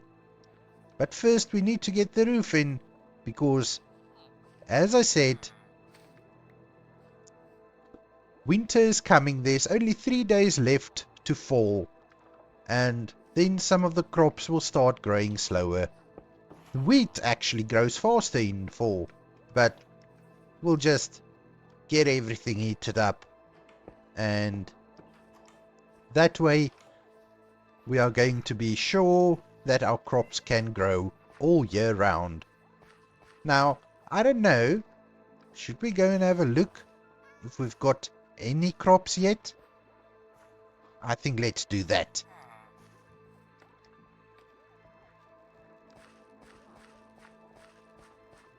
So let's see, beetroot. Oh, potatoes! We're getting potatoes, guys. It's working. Beetroot seeds, but no beetroot yet. That might just mean that our beetroot farmer's inventory isn't full yet. And we've got wheat seeds, bone meal, and wheat. Ooh, interesting. And the carrot, I didn't expect anything because Ruby is a new carrot farmer and her inventory definitely isn't full yet. Hi Ruby, how are you doing? Growing carrots? Is it going alright? Well, I hope you're gonna pick up pace soon. So we are going to need a lot of this greenhouse glass. We've only got 46, so by my calculations, I'm going to need about 5 stacks of it. We've got almost 5 stacks of glass, so, and I have been smelting up some more, so let's go and see how that is going. Maybe I believe we should have enough glass by now. So, let me go and check that, and make some more of this greenhouse glass. So I got almost 5 stacks of this greenhouse glass. I believe that should be enough. Well, I hope it is, because it's expensive to make it. So let's start getting the glass in. But first, I didn't properly think this through, because we need to not fall off the scaffolding in the first place, and then we need to definitely cover up this area over here, because we don't need to waste any glass, and we definitely don't need to place any unnecessarily. So we just need to cover in these areas above the fences on all 4 sides. But it's dark. Let me take a nap and then we are going to glass this in. I really hope this effort isn't all for nothing, and I do hope it's going to help us grow our crops quicker. So that should be the beetroot covered up. So now we've got the potato farm sorted out. And 2 down and only 2 to go. I don't know what you guys think, but this blue glass looks like the sky. That's why I settled for blue. Definitely not because that's the only blue dye I had available to me. But let's keep going. Only 2 more to go, and I think I might just have enough. Or not enough. But I think I've got enough. So let's help Ruby out, because she seems to be harvesting carrots like there's no tomorrow. And the carrot farm is covered up, and we've got what I believe is enough glass for the wheat. So let's keep going. We're almost there. And that's it. The carrot farm, the wheat farm, the beetroot farm, and the potato farm are all covered up. And it's looking pretty nice and blue. Now, on second thoughts, maybe light blue would have been better, but who cares? Let's go and see if any of our villagers has given us any more crops. Potatoes, going well. Beetroot, nothing yet, but there is a little bit of seeds in there already. Wheat, standing still. Carrots is actually starting to come in. Guys, this is awesome. We are going to be so rich. This is going to be perfect. Now we need to start thinking about how are we going to make this look better.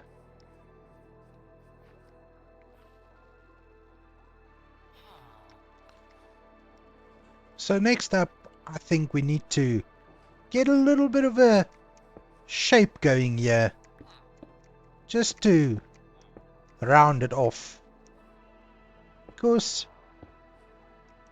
currently it's looking a little bit bare, if I do say so myself. And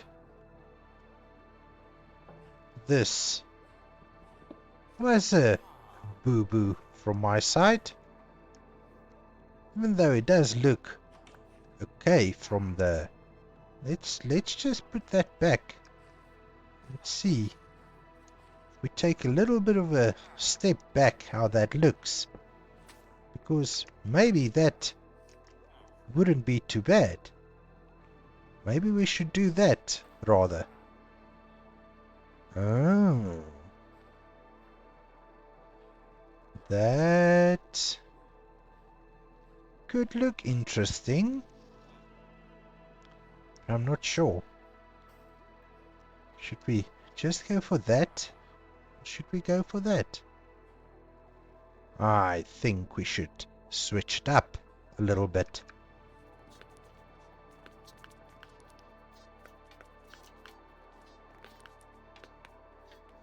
Maybe that will actually work. I think so. I think we're gonna do this. But now, just need to make sure it should be fine. So let me do a little bit more of this, and then we will check what it looks like. I think this is the way we're going to go.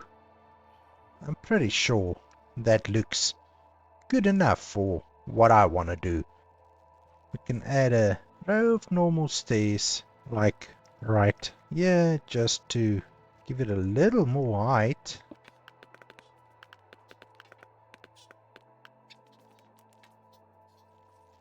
How's that looking? I think let's go with it. Let me just finish the rest of this. And there you go. That's this part of the roof done. Now we need to work on whatever we're going to do on the inside.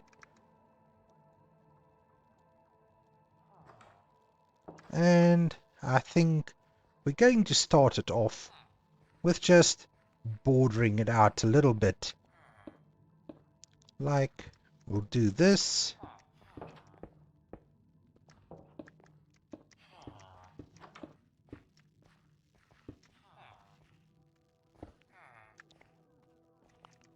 And that might just be a perfect little platform for our lookout tower.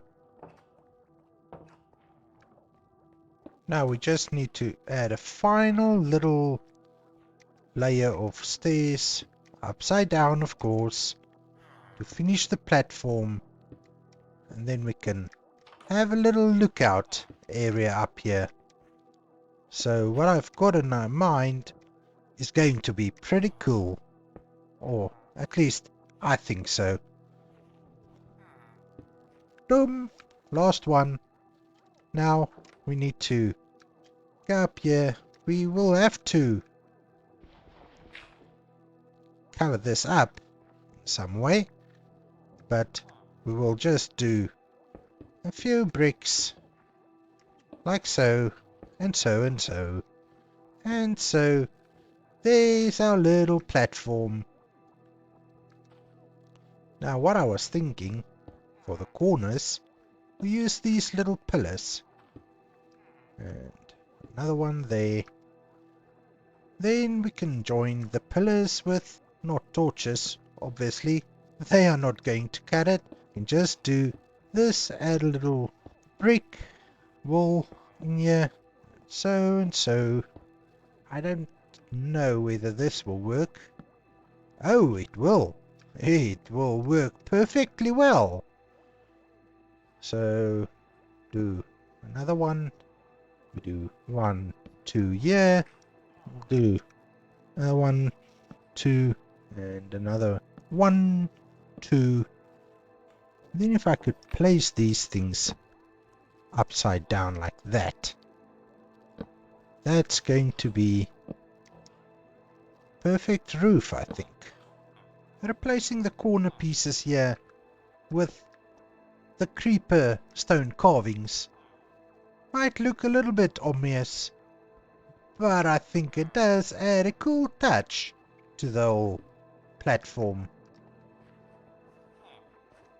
So finishing the last corner, and then we need to figure out the roof. And roofs has always been a little bit of a tough one for me. But not to worry, I think I've got it figured out. Something like this, maybe. Going to be perfect, I think, at least. But it's gonna look beautiful. We do this, this, this. And then let's do this side as well. Just so. And maybe just put a little palisade. And just to give it a last little bit of height, we do that. And for now, why don't we just... There you go. A little torch up there. And then what I'm thinking is just do this just to make the roof look a little bit more interesting. There. I don't know what it's gonna look like, but let's just try it for now. Always remove it again. But just to make it look a little more spiky. And give it that tiny little bit more texture. Why not do more torches? Of course. Why not? I'm not gonna do all of them, but I'm thinking the corner ones in the middle, like here. That should be enough. Does that look okay? I think it does look okay. And just be careful. Watch out for the creepies that spawns at night. Oh, that looks awesome! Just look how nice it looks with the night sky as well. Oh, I am so impressed. Wow. This is so cool. Guys, I love it. I hope you think this is beautiful. And now just to add a final little bit of decorations to this build. First of all, I would like to add a little bit of glowberries in the center. That might just give us a tiny little bit of light. Oops, I'm breaking the glowberries again. So if we just do bone meal those two, so that it can give us a little bit of light. And then, oh, it's growing fast. And the advantage of the glowberries is that we will be able to climb up using the glowberries. So let me just grow the glowberries all the way down. And here you go, up we go, up we go, and we are up top. Perfect! Now, I would think that it would be a good idea to just do something like this to shield it off a little bit. I do like these oak lattice trim thingies. They do look nice. It gives a very good texture, unless I place them the wrong place. And a little more and a little more. I think this looks just awesome. But where's my bone meal? Let me just get another glowberry. That's good. This is good. At some point I think we might bring a villager guard up here to just keep a lookout and see that nothing strange happens.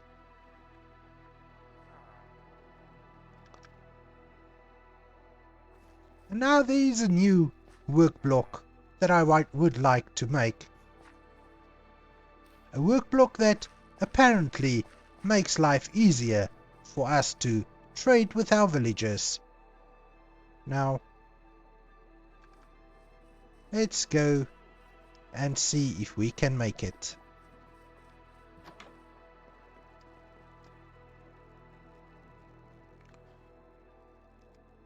So apparently the trading post, which is quite simple to make, allows us to trade with villagers in the vicinity or close around us. So let's see if we can quickly make one of these and see if it works the way I think it's going to work. So if we place this trading post right there and click it, oh my, it allows us to trade with Alec, Ruby, Noreen,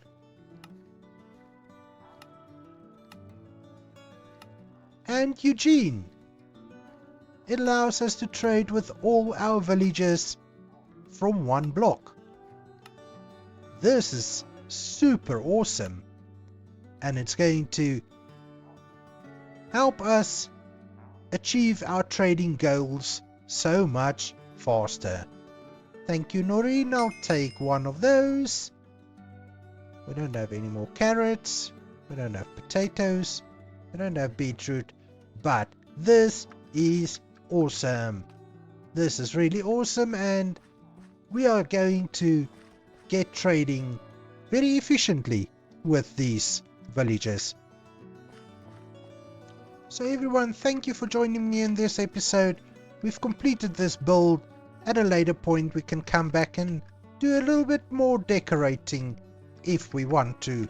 But for now, I am happy. It's working, we can trade with our villagers, and it looks beautiful. So, thank you for watching. I will see you again next time. And I'm thinking that maybe in the next episode we can go and explore a little bit more of this world. Thank you very much, and remember to leave a like and subscribe if you enjoyed this episode. I will see you next time.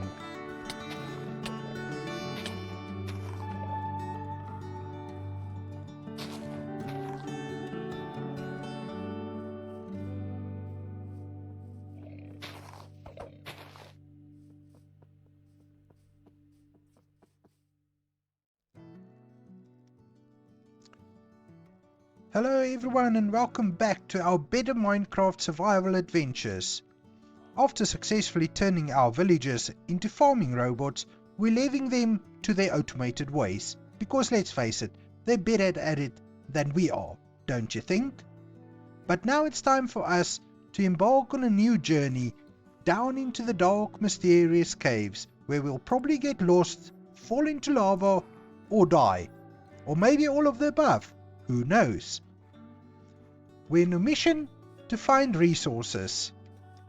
Because let's be real, we're running on fumes here. Our iron levels are lower than our self-esteem after almost dying to a zombie. And diamonds, let's not even go there.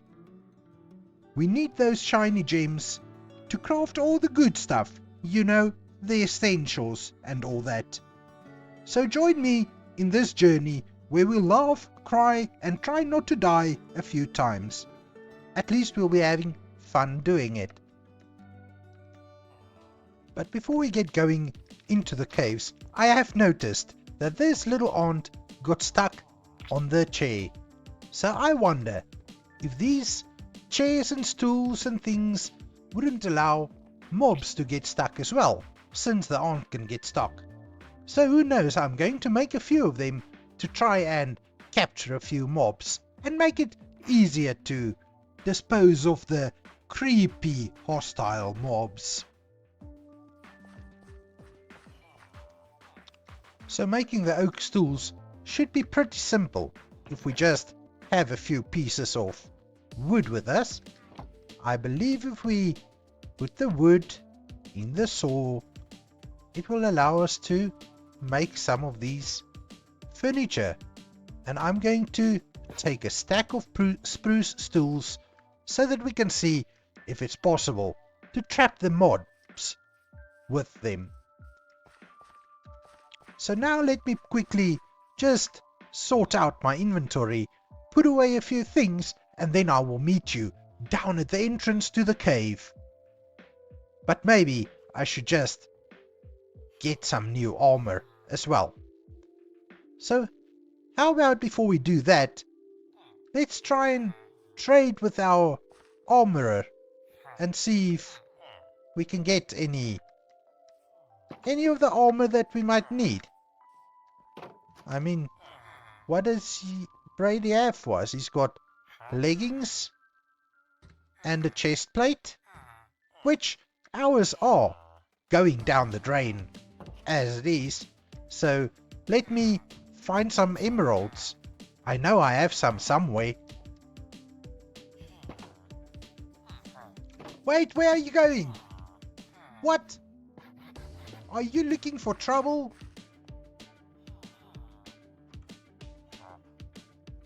Oh, Ali, you're disappointed me now. Ali, you're never going to survive out here alone. How are we going to get you back to your friends? You've just made life more difficult. Or maybe I'll just, for your punishment, I will leave you out here, and if something were to happen to you, it's your own fault. I was just thinking that since it's night time, our little farmer might want to return home to its bed. If it's still here, I have no idea where it's gone. Maybe it found a different bed somewhere else. Hopefully it didn't meet something scary along the way like that silly creeper standing there. So how about we see if we can get some... No! Are you crazy? What are you thinking, Vanetta? You're gonna die out there. I have to find a better way of getting in and out of here, because otherwise it seems that my villagers are going to keep escaping. Anyway, let's get a pair of iron leggings and a new chest plate so that we can protect ourselves. And then Lindsay definitely doesn't have any trades that we are really too interested in at the moment. I'm gonna have to make a plan to get in and out of here in a different manner to prevent the villagers from escaping all the time, like they tend to like to do. Anyway, Vanetta, clay and ash bricks. Ooh, could be interesting. I hope you survive out here. I truly do. So I think we should visit our Archer or Fletcher villager, Catherine, and see if we can get maybe a stack of arrows from her. So with all the basics taken care of, my iron suit of armor fully repaired, I think it's time for us to go and take on those caves. And I did forget that I've got this little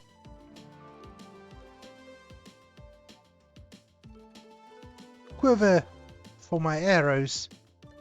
Now, I don't really know how this quiver works exactly, but I know if you put your arrows in there, you can fire them straight out of the quiver. So I think we will use the punch bow for now. And as I make my way into the cave, I would like to remind you that if you enjoy my content, please remember to subscribe to the channel. That way you can stay up to date when I post new videos. And if you want to support the channel, please remember to like my videos. That really does help the channel out tremendously. You wouldn't believe how much. Now I can't remember if I left anything in these chests. Obviously it doesn't look that way. So let's go into the mine and see if I can find the entrance to the cave. I think it was just about down one of these side branches of the mine. Ooh, there's our little rascal. I don't think I've got time for that right now. Let's see if we can find the entrance to the cave.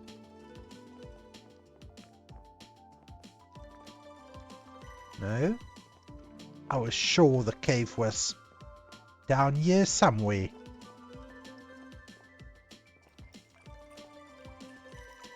Oh, there's some nasty little mobs, and the skeleton is immediately trying to take me out. But let's see if I can take them out first, because I want to go and have a look at what's in those pots. So let's see if we can find a safe way down. There's a zombie with a golden boots. Can we get rid of that? I can't seem to hit that creeper, but there we go. Got him.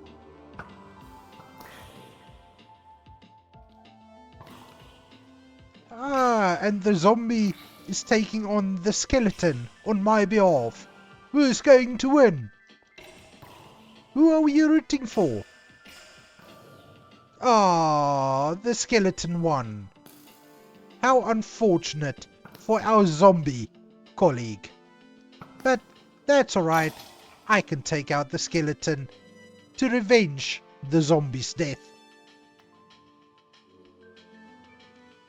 Now I would like to continue lighting up this cave, because otherwise these mobs are going to creep up on us. This looks like a pretty intricate caving system. No, no, no, you don't. No, no, I don't have time for this.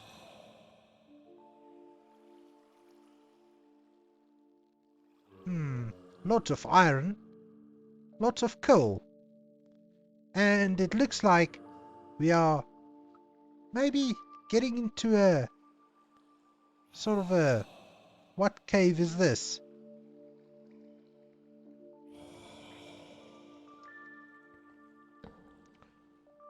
Let's light up the area and then we will see what's in those pots. Dripstone Caves. That's where we're at, but let's see what's in the pots. Ooh. Bones. Seeds. Nothing particularly special. But let's start gathering the resources that is so kindly waiting for us. If I could maybe get rid of those. Thank you very much, Creeper, for taking out the zombie on my behalf. So we'll take all the coal we can find, because I mean, whoever said no to free coal? Free fuel and free light, all the way around. Quite a big vein, I would. Ooh.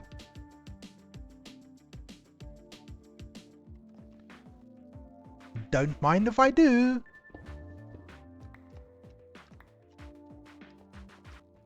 One of our missions for coming down to the cave was to get iron, and I might just as well start collecting some copper as well. I've got plans where I want to use the copper. But just as a side note, I'm not going to be collecting all the copper I see. Where's that skeleton?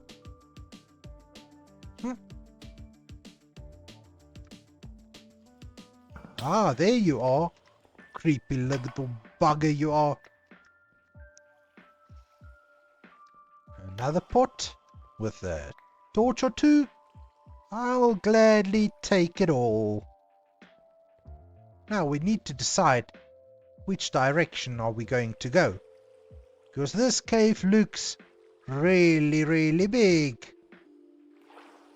Let's take the water stream down. Light it up.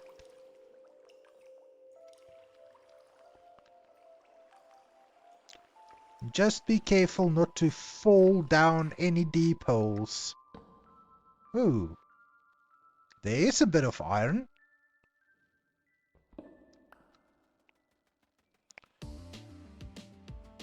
And there's a creeper.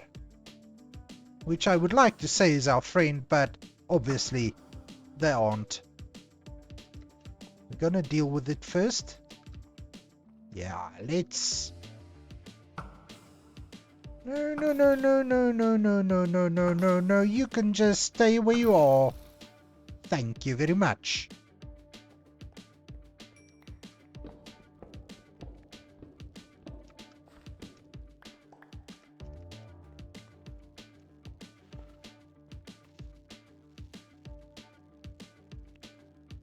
Might as well take some of these dripstone as well. Never know when it can come in handy. Another pot and another pot. Skeleton skull. And we are starting to get to deep slate, which is always a good thing. Or is it? Lapis. I could use that.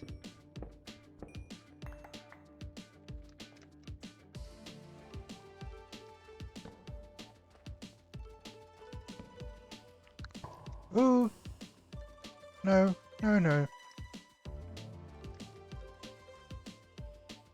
Where'd that creeper go? There you are. No, there you're gone again. Take out that skilly over there.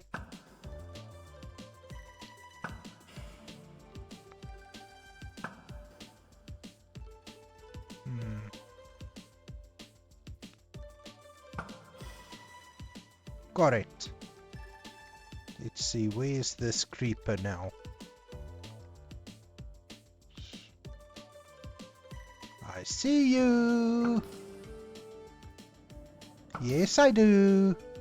And yes, I'm gonna get rid of you. Thank you very much.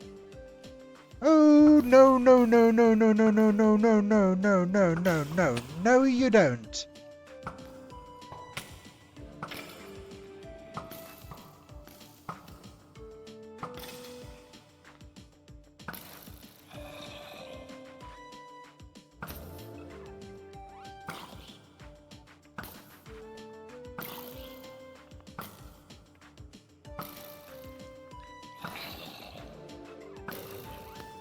Oh, I'm going to have to line up this area because these mobs seems that they are going to just keep spawning.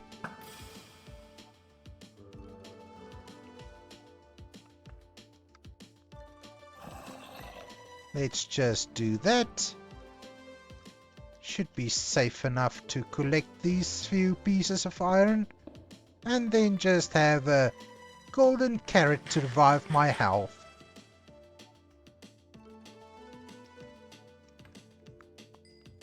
So now let's see about dealing with these guys.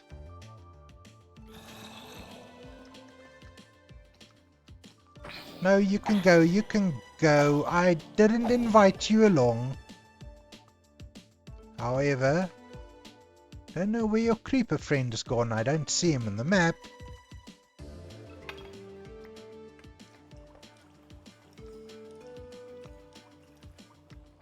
Ooh, some redstone as well. Don't mind if I do.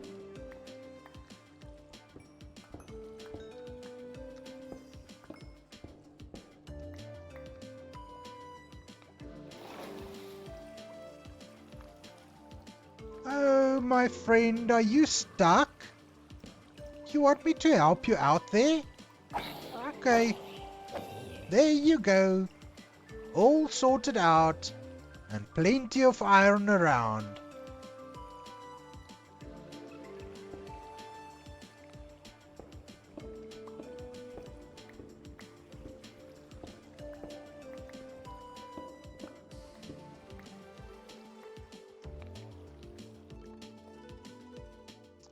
Ooh, how about some lapis? Come to Papa.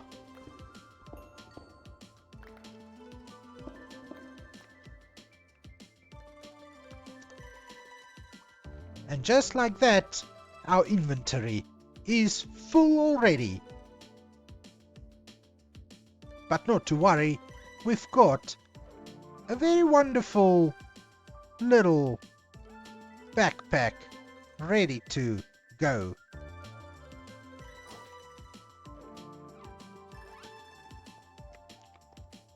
Oh, what have we got there? Looks like a little trader goblin. That's a really good sign. I love these guys. They are so resourceful.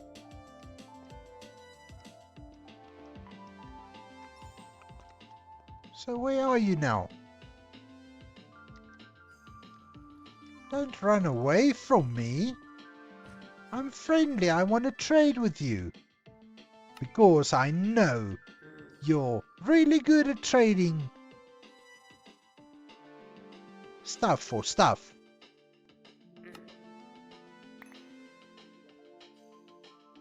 And what else have you got for us?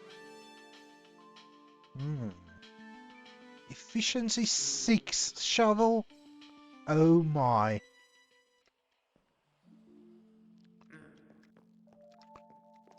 I do seem to remember that we have a geode over on this side.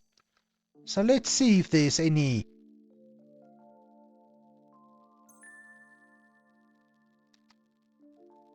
amethyst crystals in there that we could harvest.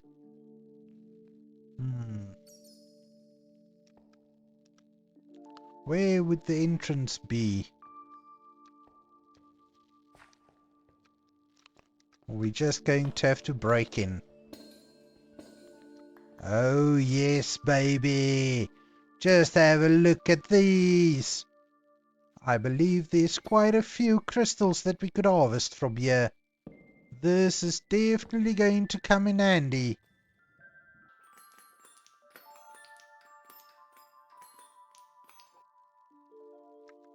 So I think this has been quite a successful, short little mining trip. And now I think we'll have some time left to go and explore a little bit of the world close to us. I did notice what looks like the beginning of a village right over here to the west of our little homestead, and I think we should go and check that out next. So I do have a boat in my backpack, but I think for this journey let's travel by land. The reason being, maybe we can just find something that we would have missed by fast traveling by boat through the river. Let's see if we find anything cool, but at the least, I'm sure we will end up at the village.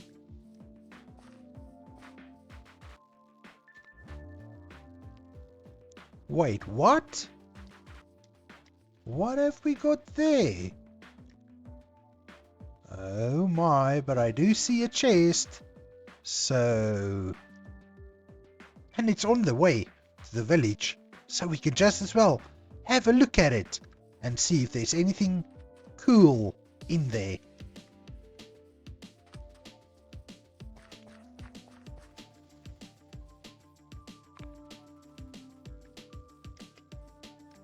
So what do you think is this? It's just like some sort of statue, portal, or what would this be? Ow.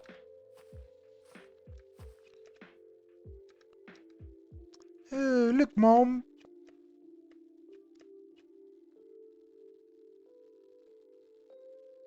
Let's have a look what's in those chests. Because I did see at least one chest. But it might be two. Doesn't look.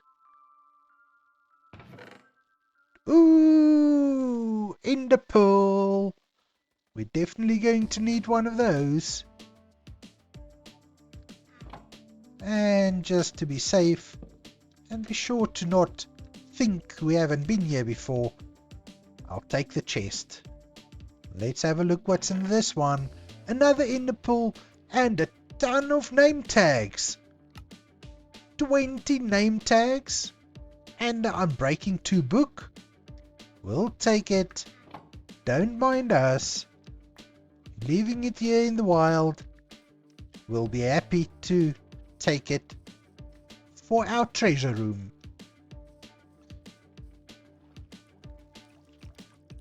Oh no. Can you see that on the minimap?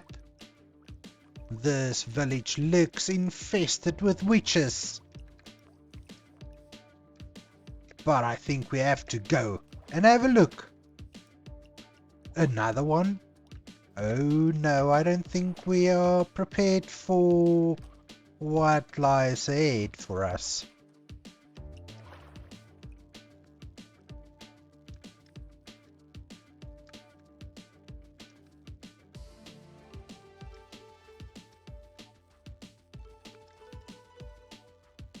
Oh my, looking at the map, it seems that this is an infested village. That's so sad. I really wanted to check it out. But I think maybe we should make our way back home. Get prepared a little bit better for this. And then we will come back. I would just like to go and get some extra arrows from Catherine. But I think if I look up north, Might this be a sunken ship? I guess that would be a pretty good consolation prize.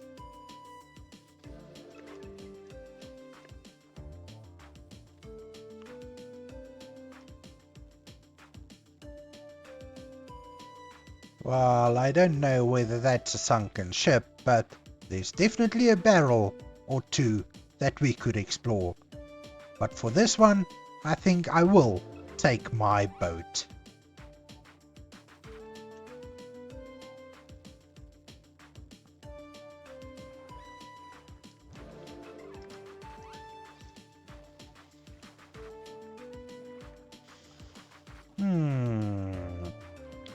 Let's see what we've got. Quite a few barrels. Don't know what this is all about.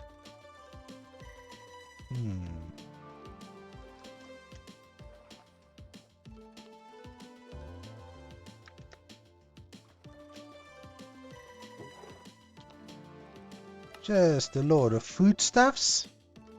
We'll take it. Never want to say no for free food. And we'll take the barrels, just for good measure. Maybe. Ooh, I don't know what these things are underneath the water, but I'm not going to risk it. Iron? That's alright. And this, oh, obsidian and horse armor. Won't say no to that. And I dropped the apple in the water.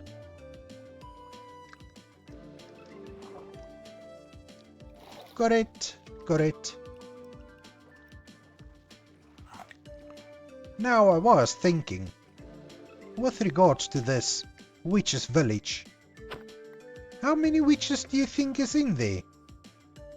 Because I did bring these spruce stools with me. Do you think it's possible we can trap the witches on the stools? And if they are trapped on the stools, do you think they could still attack us? Maybe we should take the risk and try and find out. But let's hope we don't die trying.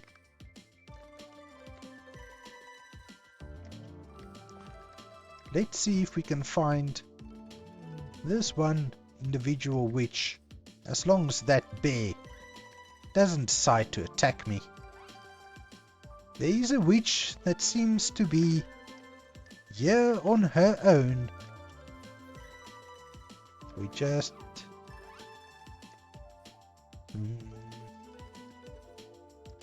Where would she be? There she is.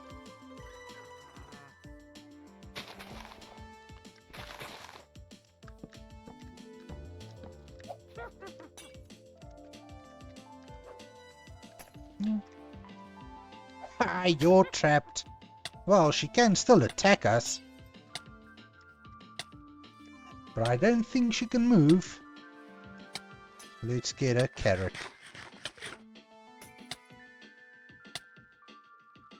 Can she eat us this far? Oh my.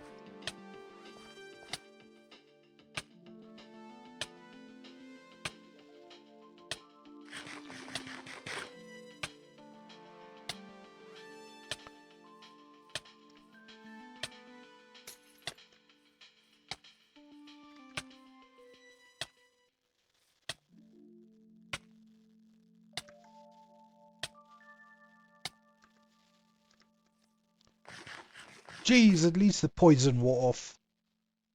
Now I think the safe thing would be to just go back home, and we will take this witch's colony on at a later stage.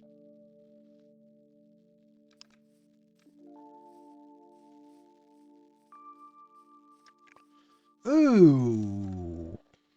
But before we go home, let's go and have a look what is all going on there. Ahoy, matey! Are you stuck? Or are you a fisherman just working your everyday work? That's nice. Don't mind me. I'm just having a look at what you've got. I promise I won't take all your food. Simply because I do have enough of my own.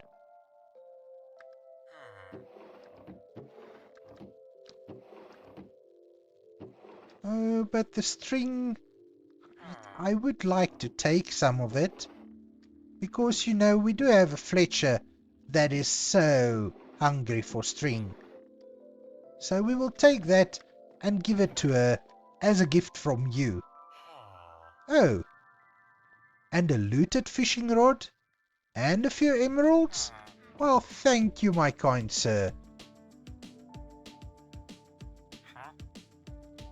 No thank you, I don't want crab or raw fish meat. I will see you later.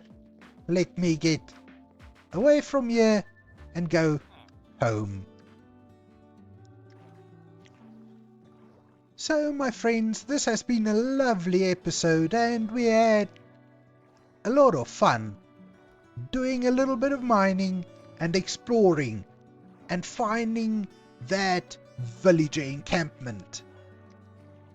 So in the next episode I will go back to it and let's see if we can find anything useful from those witches. But first I need to make my way home and get a few arrows from Catherine to prepare for the battle that is to come. So I hope to see you again next time, and I hope you are as excited for taking on those witches as I am.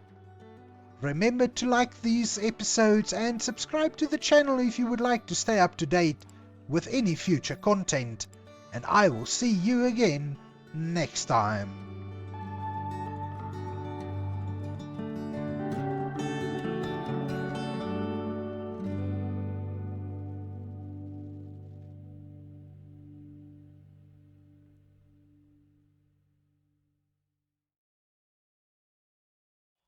Hello and welcome back to the ultimate Better Minecraft adventure.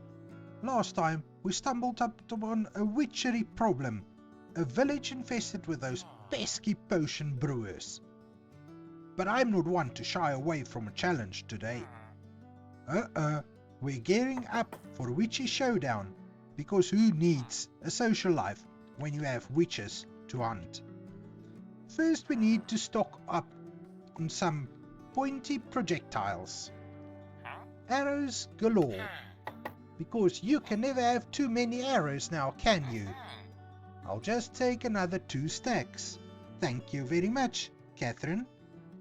Now we're locked and loaded, and it's time to take on those witches to see what treasure their lair holds. Fingers crossed for some good loot.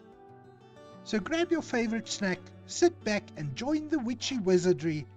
Don't forget to comment, like and subscribe for more Minecraft mayhem.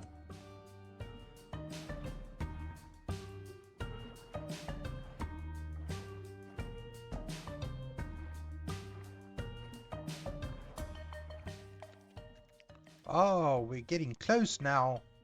But first, let's have a look. Here's emeralds down under in this little altar, well, thingy, whatever it wants to be. So let's just waste not, want not, take the emeralds, and then we will sneak up on that village. And here we are. But the sun is setting, so I think we are going to have to take a nap before we take on those pesky witches. I have my bow and I have my arrows, so I think the ideal way is going to be to try and take them out from a distance. But I also have my spruce stools, which I'm going to use to try and capture one of them, or 2 of them, or all of them that wants to prevent them from moving and make it easier for us to take them out. But night has come, so let's have a sleep before we do any of that. Now, if I look at the map, it looks like there's 5 of those witches, maybe one a little bit further in. But standing here and thinking about it is not going to solve our problem. We are going to have to go in. The bear, the bear, the bear. Let's just be careful of that one. And then it seems like there's a crew of pillagers coming to join the battle. Should we deal with them first? I know. It seems like I'm just looking for excuses to not deal with the witches. Pillagers or witches? Pillagers or witches? Maybe let's take out the pillagers first, before they come and mess things up for us.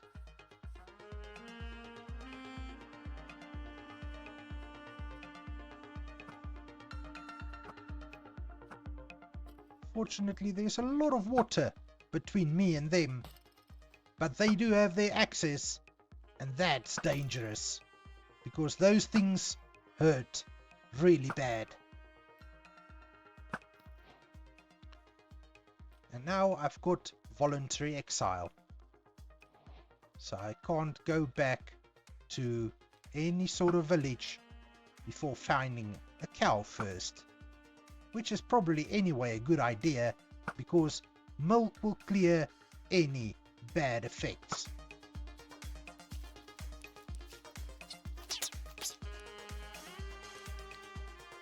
Sure, we should be able to take her out from here.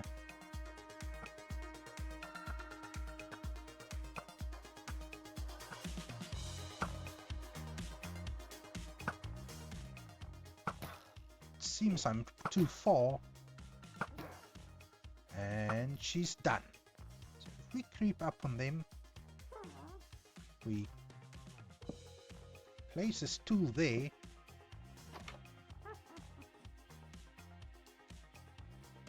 she shouldn't be able to get out at us, but can we fire an arrow?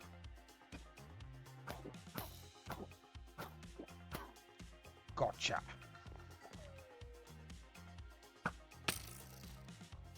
Oops, that wasn't good.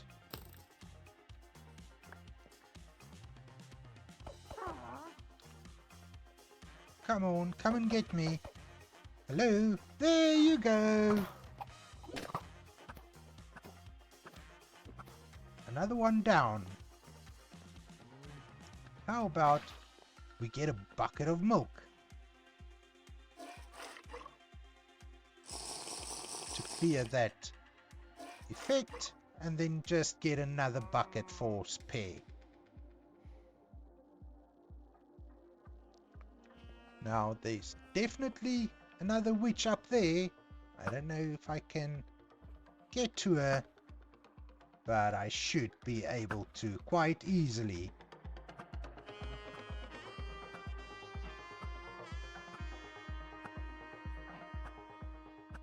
Done. Only 2 more to go. But night has come again, and sleep we shall. Now let's see where those other 2 witches are, so we can deal with them as swiftly as the others.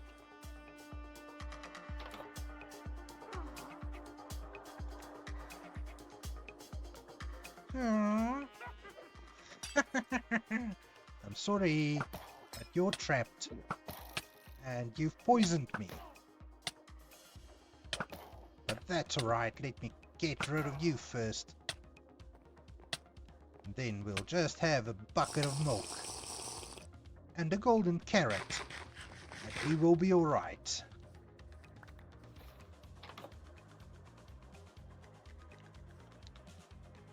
Witchy, witchy! Are you stuck?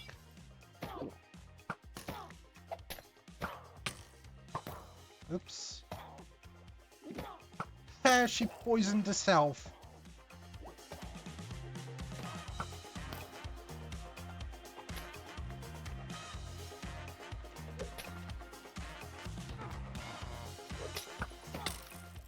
Oops, and I keep shooting myself. Ah, there you go, she's stuck now.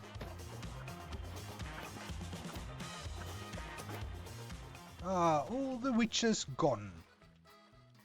She got me with the slowness potion, but that doesn't matter, because they're all gone. Ooh, lovely, lovely. So where do we start?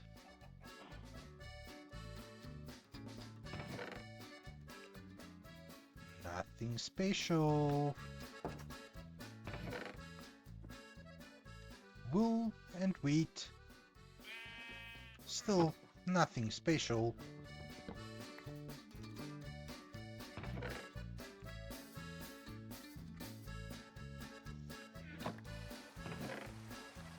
Ooh, iron boots. Obsidian. An iron pickaxe. Wow. And get ourselves caught in a cobweb.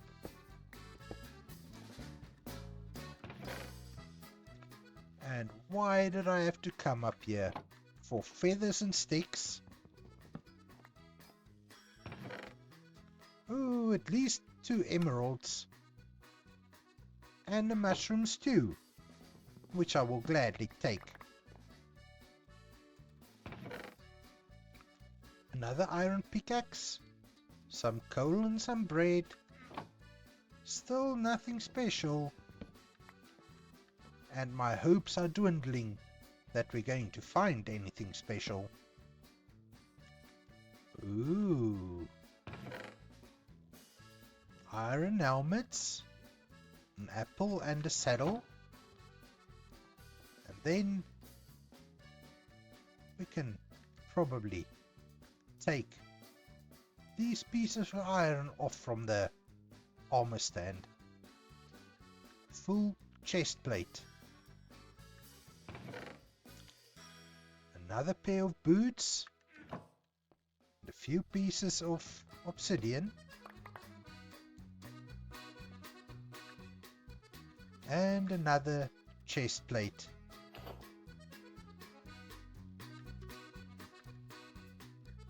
Let's just not leave the boots here. Thank you very much.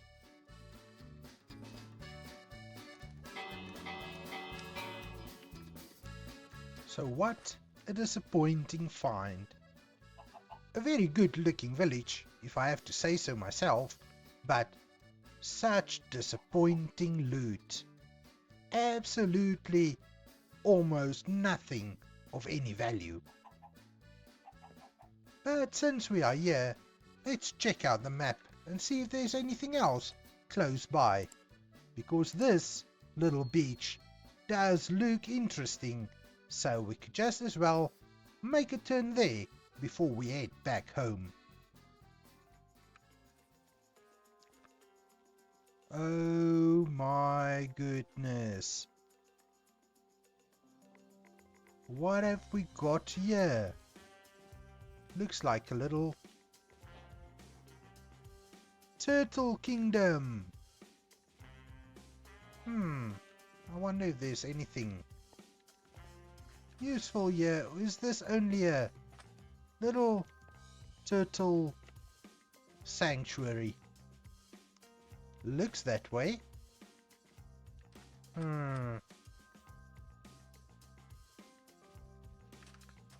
So let's see if I can make my way back home. But I did see, when I checked the map, there is what looks like a little wagon, which we could just as well check out, since it's kinda, sorta on our way home.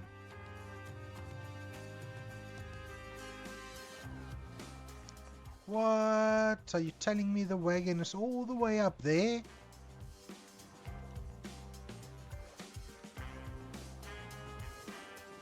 Seems that way. Going to have to go and explore, see what's up with it. Now if we could just find our way up there. Oh my. Just have a look at this view. Pretty spectacular. I hope this wagon is worth it.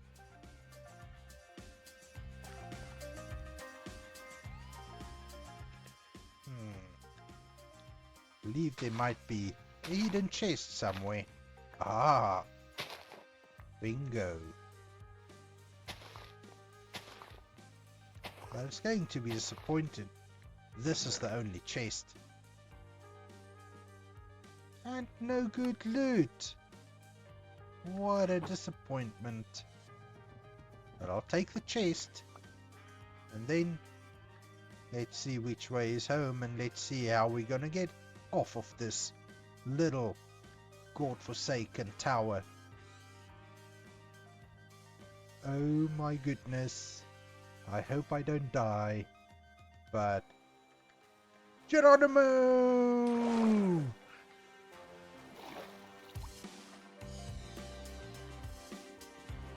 Wow. Let's get home.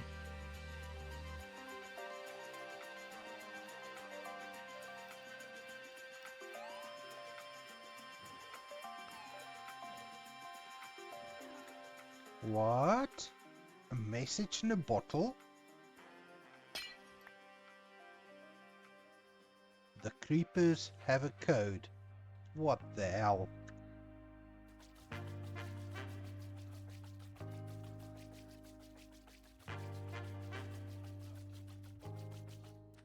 Ah, home sweet home. Now, with all the traveling I've been done, I realize that my forgetfulness level is at expert. I could not fathom why I've never thought of making any waystones. They are so simple and easy to make. The Abyss Watcher is the most complicated part, and that is only an ender pearl and 2 pieces of flint, which I do have some supply. So I think before we go back towards that witch's encampment, because I do want to check out that turtle sanctuary a little bit more, why not make a few waystones to make travel faster and easier? Now, doing this did unlock a quest, or at least complete a quest. So why not check out what the quest is giving us? We've completed the Waystone quest and we get 5 XP levels. Oh my goodness, what a bargain. Now at some point we are going to have to start looking into enchantments, because our levels are on 54 already, and that can help us get some good enchanted gear. But first, I'm going to need some good gear to enchant.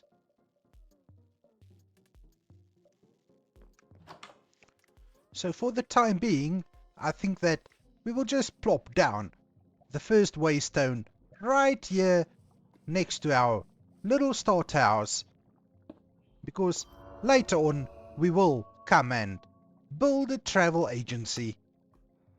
For now we can just rename this one to home. Good shot. Now let's make our way back towards the witch's encampment, because I am sure when I've rewatched the footage from earlier, there is a chest right there in the center. And then while I was looking at the map, I noticed a sunken ship, which we could also check out.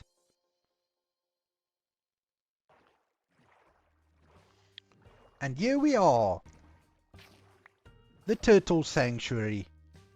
And I'm sure that what I see must be true.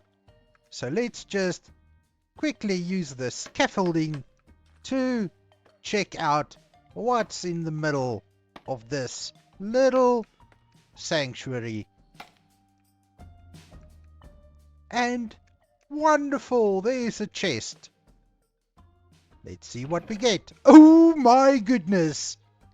This is amazing. This is awesome. Encyclopedia of Eden. I wonder what that could be. Cooked cod, 5 emeralds, 6 gold, heart of the sea, and an iron ingot. TNT, potion of water breathing. Oh, that's going to be so useful for checking out the sunken ship.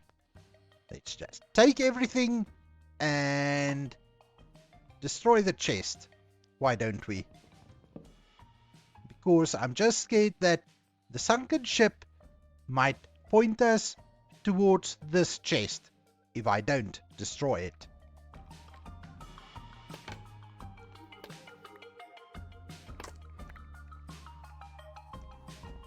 Now, after we have a nap, we are going to see if there's anything interesting in that sunken ship, which is round about in that direction over there. Here we are, sunken ship. Looks to be upside down. But not to worry. We've got a water breathing potion and it lasts for 3 minutes, so let's just use it before we go down into the ship to check what goodies we can find.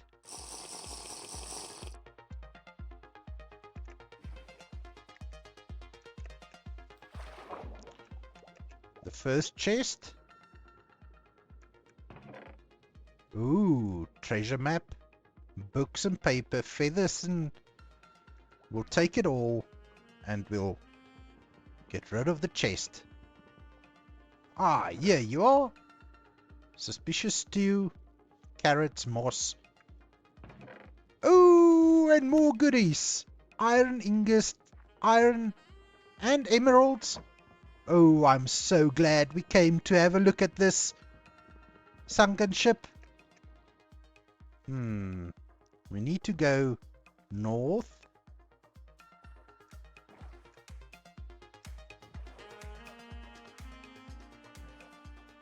That's north. And let's see. How far would this be? This treasure seems to be quite a bit away. But there we go, we are moving. We are moving, people, we are moving, we are getting closer. Seems that it might be on that island right over there. Oh, we're getting onto the map now. And does it seem to be on land? Oh, and what's that little structure there? Something else for us to check out? Oh, you betcha. So how about we check this out first? I mean, the treasure is just there.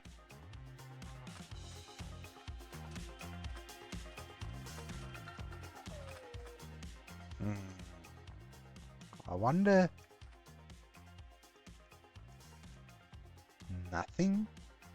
Yeah, there's a blast furnace.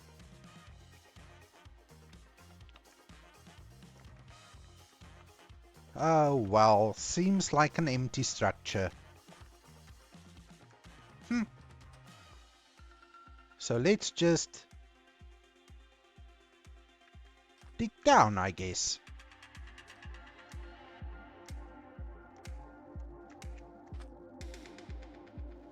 Let's just dig down right here.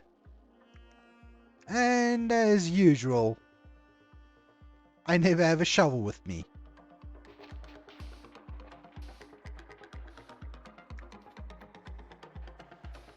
Ha! Found it! That wasn't too hard. Now let's see what goodies is in here.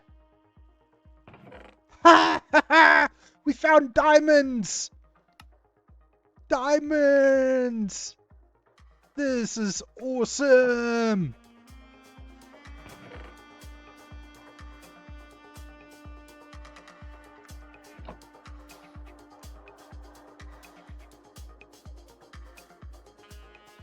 Now that we found that, I can see a structure over there.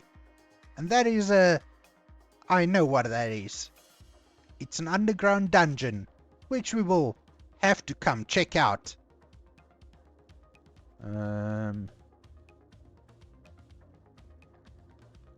Nothing interesting here. Oh, there's maybe a village. Maybe we should check that out before we go home. Why? Because villages should have waystones.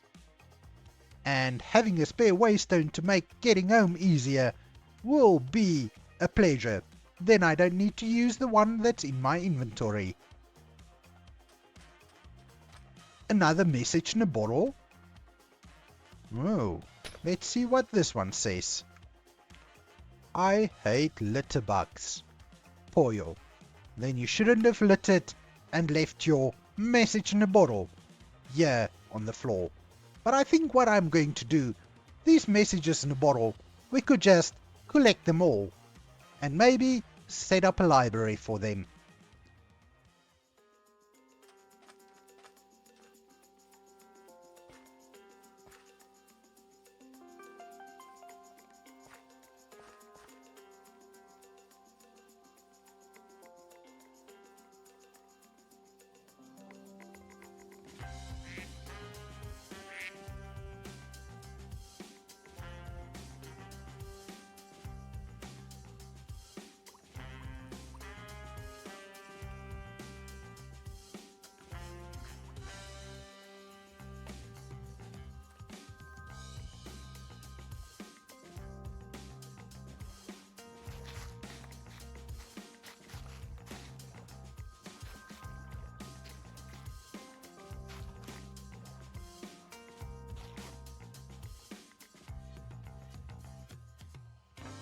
Oh wow, what have we got here?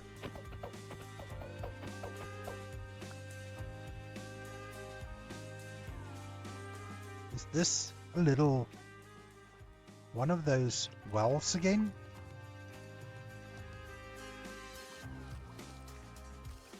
Let's just see if it's got any goodies. Ooh, more emeralds.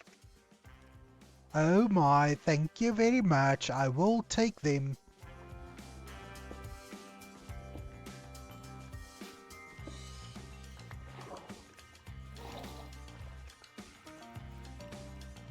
Oh no. That is another one of those witch villages, and this time there's a lot more witches in there. And I simply don't know whether I'm in the mood to take them on right now. This one does look a lot bigger. But while we're here, I don't know what could this structure be. Maybe we could check that out rather than the witch village. Oh no. I don't know whether I can survive this structure.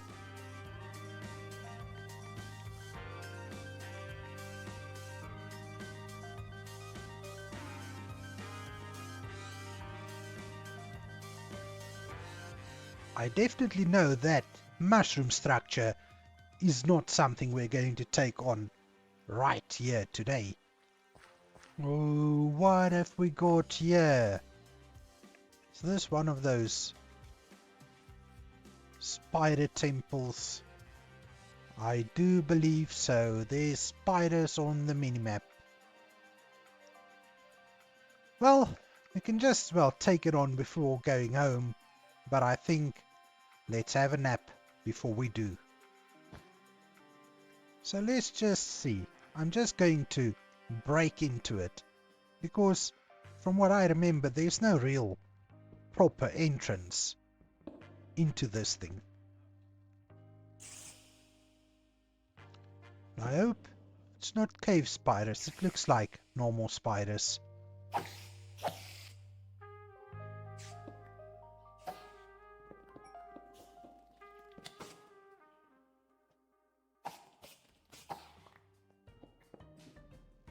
Oh no, there's cave spiders as well. I see them on the minimap.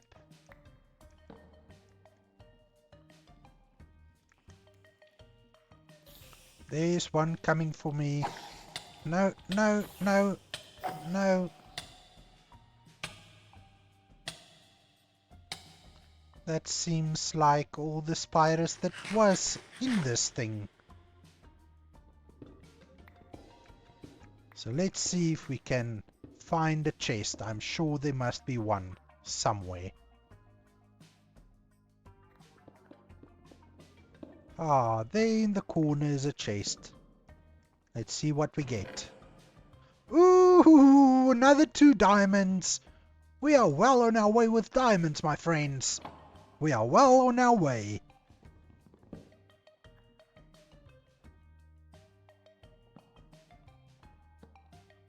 Ooh, ooh, ooh. What's going on here?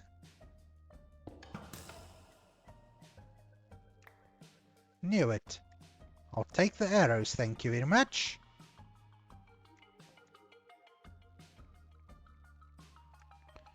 Let's see if there's anything else, because... Oh yes, here's another chest. With more diamonds! My word, my friends. We are getting so rich.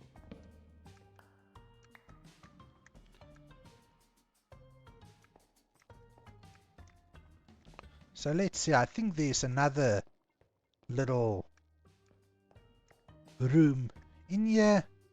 Let's see if there's anything worthwhile.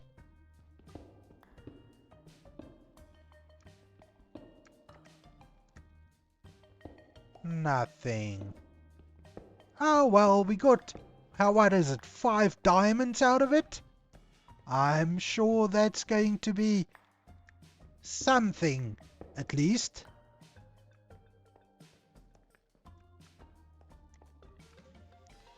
So, my friends, I'm going to get a little closer to that witch village, drop off a waystone so that we can go back home. Leaving the waystone there will make sure that we can easily come back to it, and we will do just that in a future episode.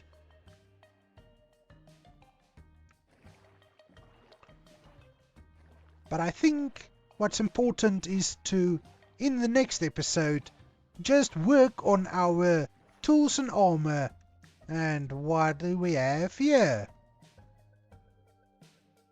Anyway, in the next episode we'll start working on our tools and armor so that we can take on these structures that we found today with confidence.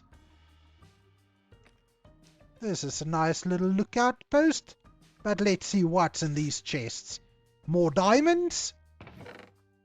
No. But there's other goodies, which we will take, of course. We don't waste anything. And some food, which I don't really have space for, but let's just see if we can make a little bit of space so that we can take it. I mean, I've got 7 diamonds out of this trip.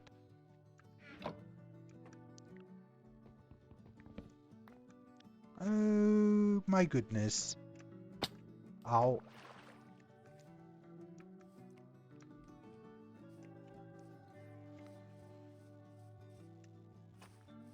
So we are getting close to that witch's village, and I'm just looking for a good space to leave our waystone. Somewhere where we can at least have a lookout and see. But this village looks much better than the previous one. But I think what we're going to need to do is get some enchantments going. We might need to get a better bow and definitely get better armor.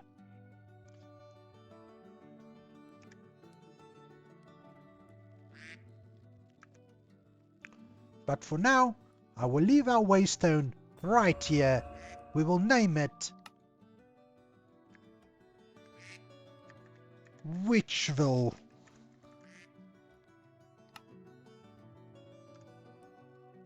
And then we can easily come back to it.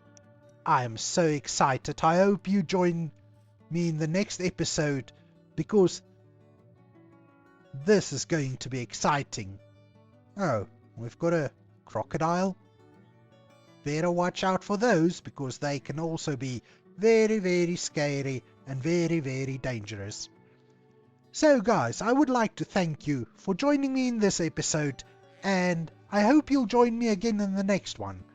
As I end this episode, we are going to take the Waystone and go back home. It has been a pleasure, and I hope you like this content. If you do, please subscribe to the channel, leave a like on the video, that way I know that you like the content, and I will definitely see you in the next episode. Thank you very much. Going back home now.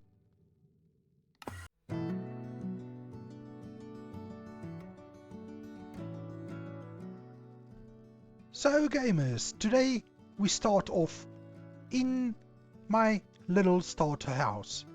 We need to focus on getting our armor and weapons sorted out so that we can go and take on that witch's village that's awesome and large and it's got almost 1 million witches. But first off, I want to get a few new work blocks for our worker villagers. So I'm going to start off with 2 grindstones, and then we are going to make another 2 work blocks so that we've got 9 working villagers. And then I also want to make another one of these trading posts so that we can just trade with the villagers a lot easier. I think the trading post can go just right down here. That will enable us to trade with the villagers that's inside this little encampment, Lindsay and Brady. Then, if I could quickly go through here without letting any of them escape, we can just get 2 more work blocks ready for new villagers to take their jobs. That is perfect. And then where I think we're gonna put the grindstones right here for another 2 villagers to get working. So Annika is trading coal and leggings. Brady is trading leggings and a chest plate. Then what? Where did all my villagers go? Guys, you had so many friends here. Where did all of them go? This is really sad and upsetting. This is genuine a problem. But not to worry. I can go and get some bread to feed these guys and they can repopulate. But before I do that, let's see if we can entice our little villager friend Ali to go back to work. Come Ali, get in the boat. Let's see if we can get Ali back to home. We will come and recapture these boars at some point. But for now, the most important thing is to get Ali back home. I think it should be safe for us to just break in here. The other working villagers should all be sleeping by now. Really don't know what happened here. Our poor villager friends. I didn't even get their names. So first things first, let's get a way for us to get over here without having to open the door every time. And then we can just leave some food out for the villagers so that they can start repopulating the villager population that has so rudely disappeared on us. Now I think let's trade with Catherine to see if we can get a few emeralds. Ah, yes, Veneta. I know I was upset when you escaped, but it probably saved your life. So, welcome to your new home. Now let's see what we can trade this side, because we need to start leveling up these villages. Oh, and we've got our first diamond armor, leggings and boots. I just need about 40 emeralds to get them. My lovely villagers, I come bearing gifts. In exchange, I want some gifts from you, in the sense of diamond armor. So Brady, I will take this, and I will take these. Oh, just look at all these babies running around. I hope they don't get taken out again. Now I think it is high time for a change of clothes. Ah, the blue bling is so beautiful. Ooh, diamond axe and diamond shovel. This is getting better. Ooh, and we've got a helmet and a chest plate. So we are going to take on those witches with a full suit of diamond armor. And that is our chest plate. We've got a full set of diamond armor. Diamond! Now I think we just need to get a better bow to go with this shiny blue diamond armor. Now that we've traded with our villagers and got a full suit of diamond armor, let's see if we can do something to our bow. Because we do have an anvil. I remember seeing one here. Where are you? We've got an anvil. We've got a bow with unbreaking 3, power 2 and punch 1, sharpness 3. That would be good for a sword. And we've got infinity for our bow. So maybe we should just apply all of those enchantments. So how about we place our anvil right here on the table, and then just see how best we can combine these bows. So let's do that. That's going to be 10. That's going to be 12. So let's take the 10. And then let's add infinity. So this bow, punch 1, power 2, unbreaking 3 and infinity. I think that is a good bow for now.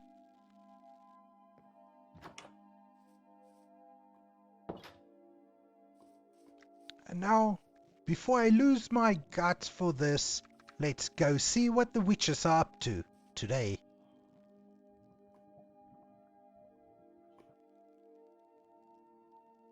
And that was so much faster than the old way of traveling. And just look at the minimap. There's probably more than 1,000,000 witches there. But today we are going to take them on, even if we take it slow and steady, and clear them out from one side. We'll definitely start on this side and not that side. That side looks like the main part of this village of lair, or whatever you want to call this. So standing around and waiting is not going to cause us any progress, so let's get right into it. Plenty of crocodiles around. Need to watch out so they don't creep up on us.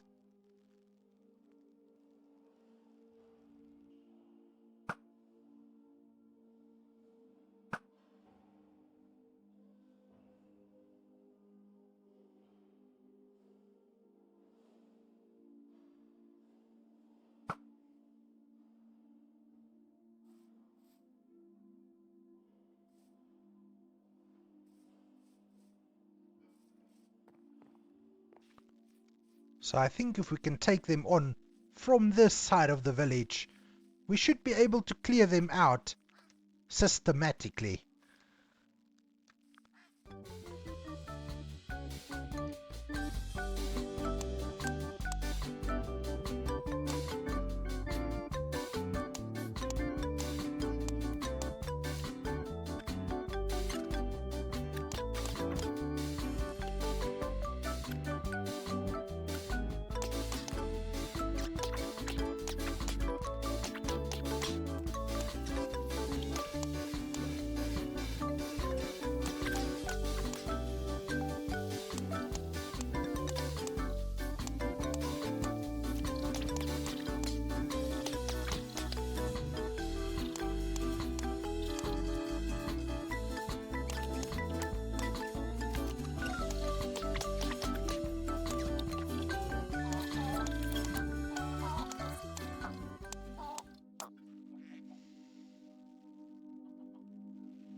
Where is that last witch?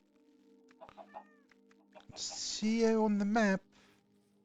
Just need to finish off this last little witch.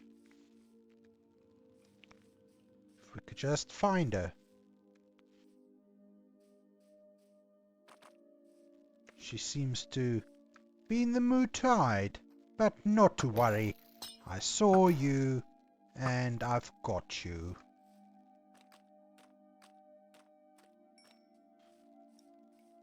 So this witch's village then turned out to be not so bad.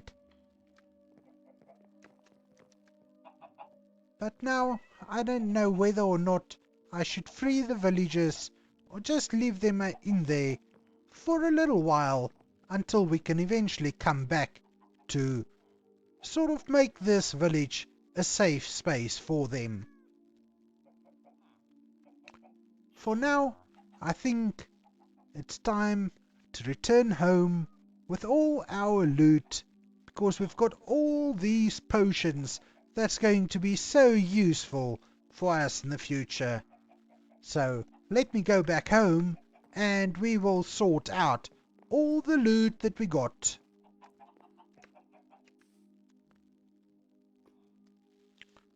So let's have a look at everything we found in that witch's lair, which wasn't as scary as I thought it would be. We've got 5 fire resistance potions, 3 instant damage potions, and 4 instant health potions. 2 luck and 2 poison potions. We've got a regeneration, 3 speed potions, and a water breathing potion. Then we got 6 instant health potions, 7 splash potions of poison, 7 splash potions of slowness, and 6 splash potions of weakness.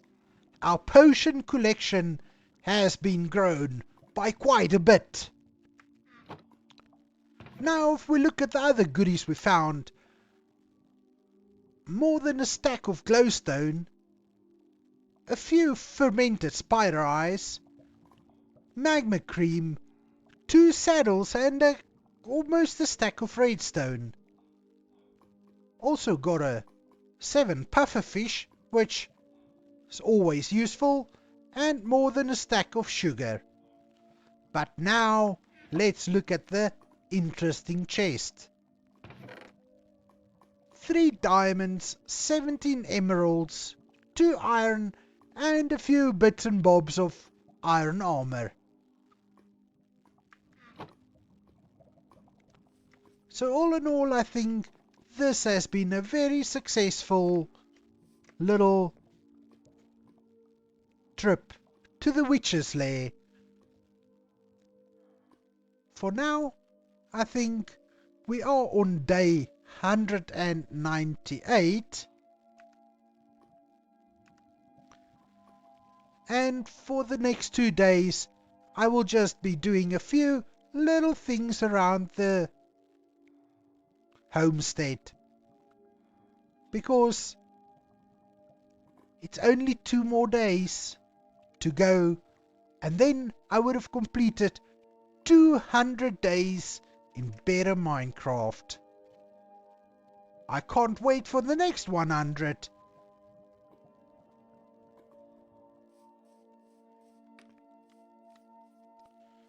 Now, as we approach day 200, I would have liked to have dug out a little more than what we've done. But now that we've got access to diamond tools, we should be able to dig out a little bit faster. And I think the time has come for us to dig out a little more in this big whole area. We need the resources because we've got a lot more building to do. So let's get started.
And as we get to the end of day 200,